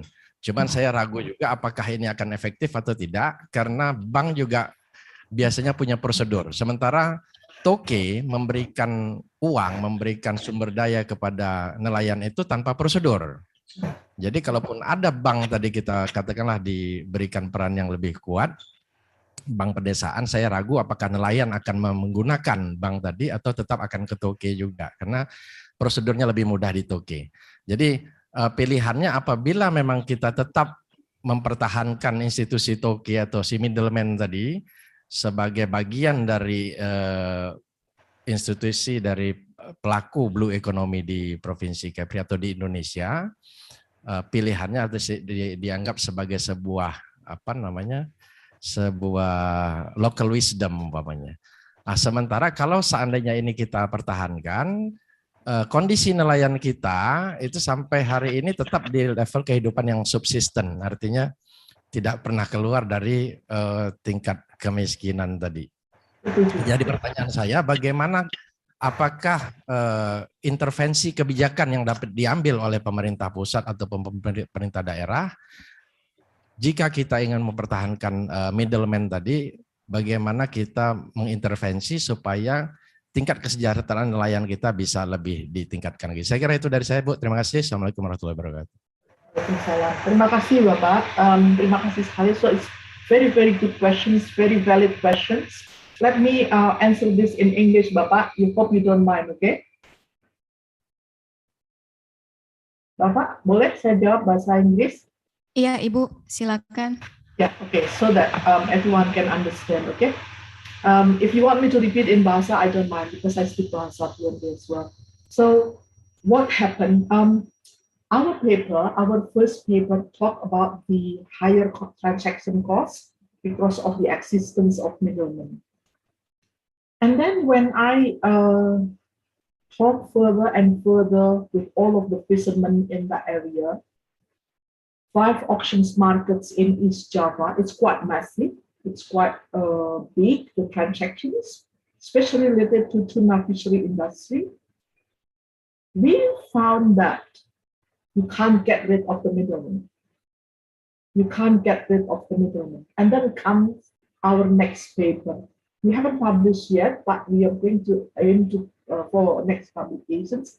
We talk about middleman, a friend or enemy. Nah, tengkulak itu teman atau musuh sebetulnya, right? So, Bapak, with all of my respect, kalau peran tengkulak replaced by BRI, for instance, Pak. BRI is not that really sensitive. BRI is not that really sophisticated in terms of giving facilities to the fishermen. Nggak terlalu canggih. So it's not replaceable. I agree with you 100%, maybe 105%. I agree with you. The functions of the middleman cannot be replaced 100%. But my aim is, how about if we reduce the role? Okay. Now, I hope you have heard the terms financial inclusions, yeah, Pak? Right? The financial inclusion is by including small warungs. Warung is small seller that don't have the capability to open a bank account. So in this case, it's nelayan, it's a fisherman. They're not capable, they're not eligible to open a bank account in a bank, normal bank. Nggak bisa. Minimum balance nggak mencapai. Harus ada ini, harus ada itu. Nggak ada semuanya. You don't have it. So they can't open a bank. This is why now the government has a program called financial inclusions. We would like to include them in the market. Do you know that even for you as a small seller, warung, what we call it warung, you can sell pulsa through Tokopedia. Have you ever heard about that? That's what we call it financial inclusion.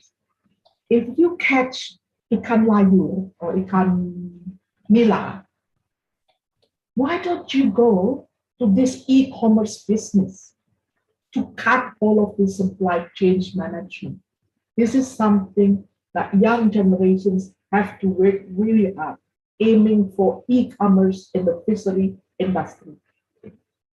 Okay, why not? If Tokped, if Bukalapak, okay, if Bilibili and everything can sell every product, why can't we sell fish today? Okay, it's just a matter of time. And I'm very convinced that this, we can do it one day through the establishment, what we call it warung, working together with fintech, working together with the marketplace, okay, working together with a government program called financial inclusions. Okay, hope I answer your questions, but the existence of technology, the existence of the banks, maybe not replacing all of the roles of the middleman, but one day, I'm very, very convinced we can do that. Inshallah. Okay, Pak? Oke, Ibu katanya. All right, ladies and gentlemen. Now we finally come to the end of this seminar. But before I close the seminar, we're going to taking a picture first. So, yeah. Okay. We go to the giving awards certificate to all the speakers that will handle by operator.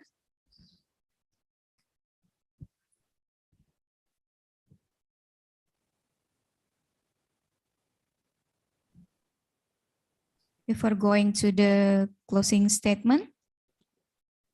All right. So the conclusion from what the speaker has presented is main step in competitive intelligence to have a complete view of the environment of a problem about the economic in Indonesia, to gather information, manage and handle it, analyze it, and impact and the create an actionable knowledge from the step by step that giving from the speakers today. So I think I would like to giving back to the master ceremonial. Okay. Okay. Okay. Okay. Thank you to all of the speakers for this MEBIC from Universitas Maritime Raja Ali Haji, Bapak Sandiaga Salahuddin Uno, Mr. Gunter Pauli, Mr. M. Kabir Hassan, Mr. Henry Jean Merido, Mrs. Elvia Shauki, Mr. Mahbubi Ali, and Mr. Ziwei Zhang.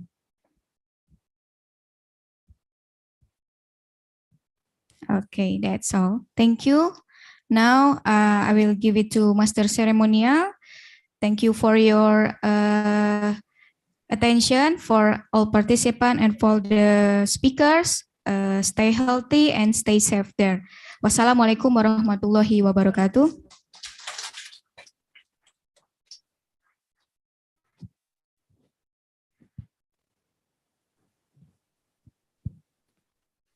Okay, thanks to the moderators and our speakers. Ladies and gentlemen, the next agenda is closing ceremony.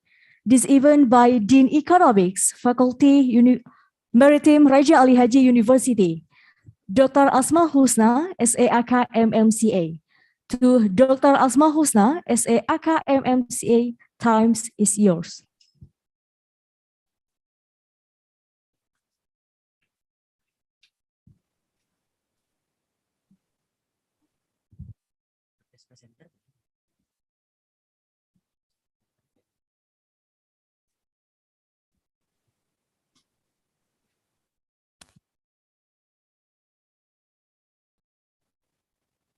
Tes. Thank you, moderator. MC, sorry. Bismillahirrahmanirrahim. Assalamualaikum warahmatullahi wabarakatuh. Ladies and gentlemen, I remember an interview of Professor Gunter Pauli with European Eco Village Conference. It's probably 3 years ago, and I'm interested with his statement that when looked at in the blue economy, instead of the be cheaper and always can be better, why don't we first start saying, use what we have. We have fish, we have seaweed, we have sea cucumber, we have coconut milk, we have coconut flour, and much more. So why don't we use what we have and generate their values? Ladies and gentlemen, Alhamdulillah Rabbil Alamin, we have finally completed our series of agenda at the International Conference of Maritime, Economic and Business, which was held for 2 days starting on 24th of September and ending on 25th of September, which means today.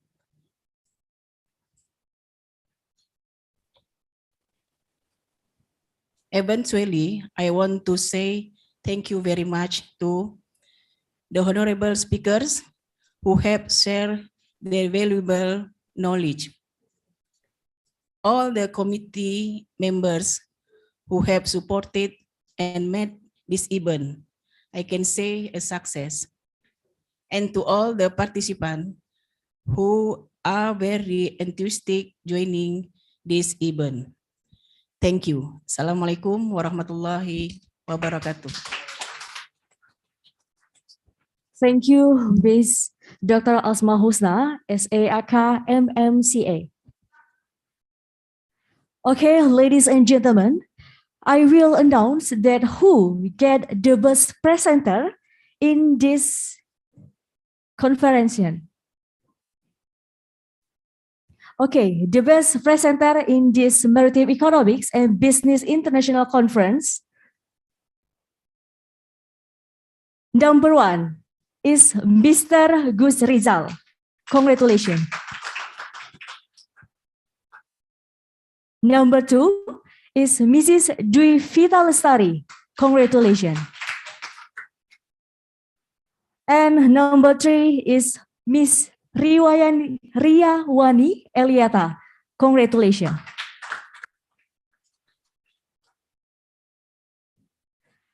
Okay, ladies and gentlemen, finally we got the last session in this event. Let's close this event by saying Hamdalah, Alhamdulillahirabbil Alamin. As the master of ceremony, I would like to say thanks to all other of audience for your kind attention. And also from my deepest of my heart, I do apologize for my mistake in presenting this event. And thank you very much and see you in next MEBIC event.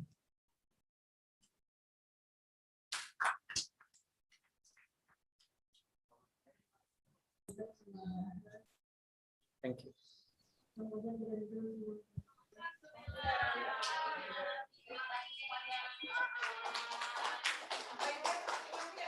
Thank you, Prof. Henry. See you again.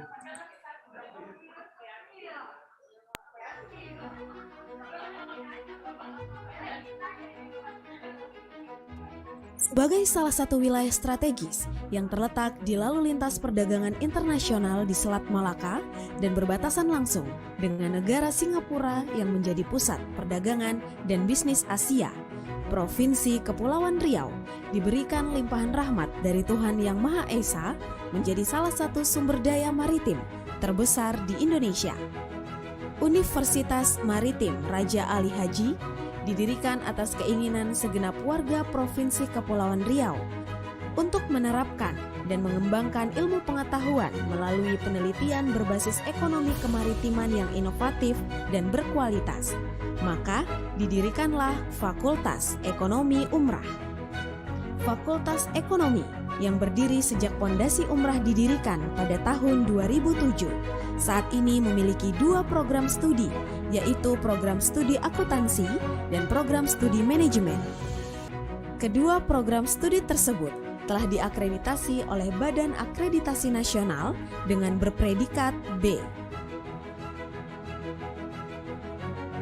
Selamat datang di Universitas Maritime Raja Ali Haji, Fakultas Ekonomi Universitas Maritime Raja Ali Haji.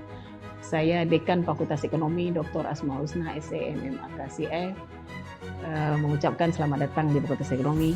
Visi Fakultas Ekonomi adalah menjadi pusat unggulan riset ekonomi dan bisnis, serta berdaya saing internasional per tahun 2024. Ke depan kami akan segera mendirikan ilmu ekonomi beserta magister manajemen yang kami pahami bahwa banyak peminat-peminat atas jurusan dimaksud.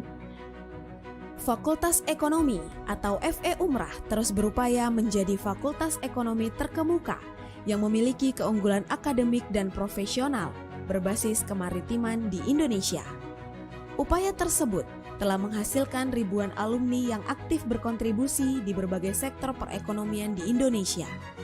FE Umrah senantiasa menghasilkan lulusan yang memiliki kompetensi akademik, bertakwa, berakhlak mulia, cerdas, mandiri, memiliki komitmen kebangsaan, dan mampu berkembang secara profesional. FE Umrah berkomitmen menciptakan insan yang berdedikasi pada sektor maritim untuk memenuhi kebutuhan sumber daya manusia Indonesia. FE Umrah didukung fasilitas memadai untuk kenyamanan proses pembelajaran seperti ruang kelas yang nyaman, laboratorium komputer, dan fasilitas perpustakaan yang lengkap.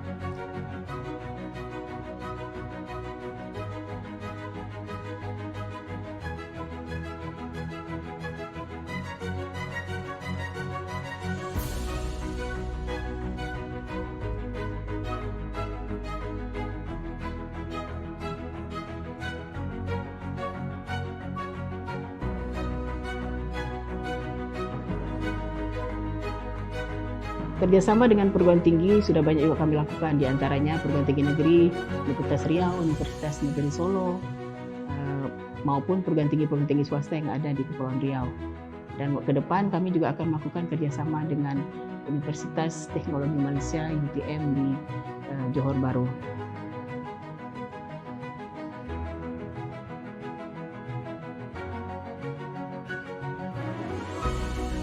Lokasi kampus yang jauh dari keramaian namun mudah dijangkau menjadi nilai tambah bagi mahasiswa untuk mendapatkan kenyamanan belajar. FE Umrah mendukung kegiatan yang dapat menyalurkan minat dan bakat mahasiswa di bidang olahraga, seni, dan lain-lain. FE Umrah juga melakukan penelitian-penelitian kemasyarakatan sebagai bentuk pengalaman terhadap Tridharma perguruan tinggi. Keterlibatan FE Umrah pada pengabdian kepada masyarakat juga terus ditekankan sebagai kontribusi solusi terhadap permasalahan yang ada. FE Umrah juga terus menggalang kerjasama dengan berbagai pihak baik pada skala lokal, regional, hingga tingkat nasional.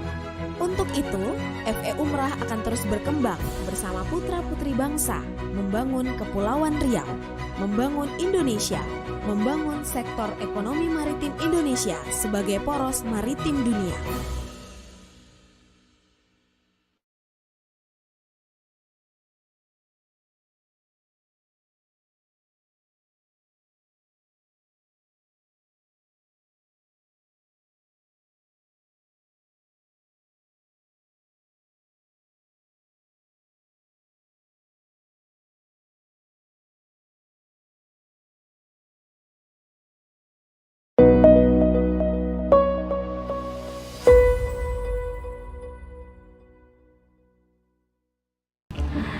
Iya Jeng, bersyukur banget. Sekarang suami saya kerja di perusahaan multinasional gitu.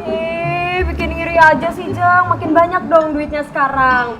Ya gitulah Jeng. Bukannya gak mau sombong nih Jeng, gajinya juga internasional gitu. Syukurlah rezeki mah gak kemana ya. Bener. Nih bang, gue larisin Segini banyak berapa? Totalnya jadi 60 juta aja, Bu. Cie, yang boneng bang. Orang gue mau bayar beneran juga. Nih. Wah, saya mah kalau beli-beli pakai mata uang resmi, Ibu. Rupiah. Aduh, orang kita juga di Indonesia. Lagian, kalau saya pakai mata uang asing, gimana saya bisa nyetok sayur, Ibu? Gak gaul banget sih lu bang. Udahlah, terima aja. Lagian ya, ntar tinggal lu tuker di pasar, kelar kan? Wah, nggak bisa, Bu. Pakai rupiah, Bu. Pakai rupiah, Ibu. Ibu pakai rupiah. Udah. Gini aja.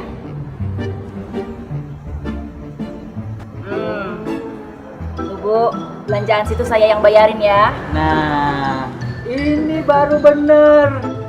Rupiah Indonesia. Saya jadi bisa nyetok sayur. Ibu, kasih ya, Jeng. Ya. Jadi, segede apapun mata uang asing itu, nggak bisa buat jadi transaksi di Indonesia. Selain sah untuk transaksi, rupiah itu juga simbol kedaulatan bangsa kita loh. Dulu, para pendahulu-pendahulu kita berjuang mati-matian, memerdekakan diri, supaya rupiah bisa jadi uang kita sendiri.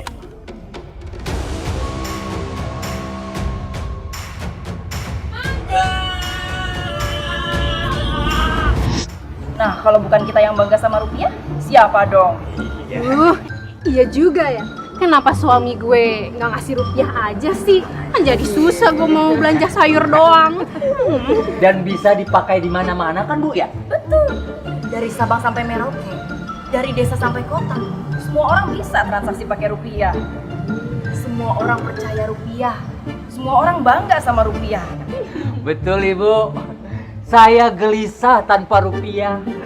Pokoknya ibu-ibu, dengan rupiah, hati tenang, dompet juga ikut tenang. Betul kan ibu-ibu? Cakep.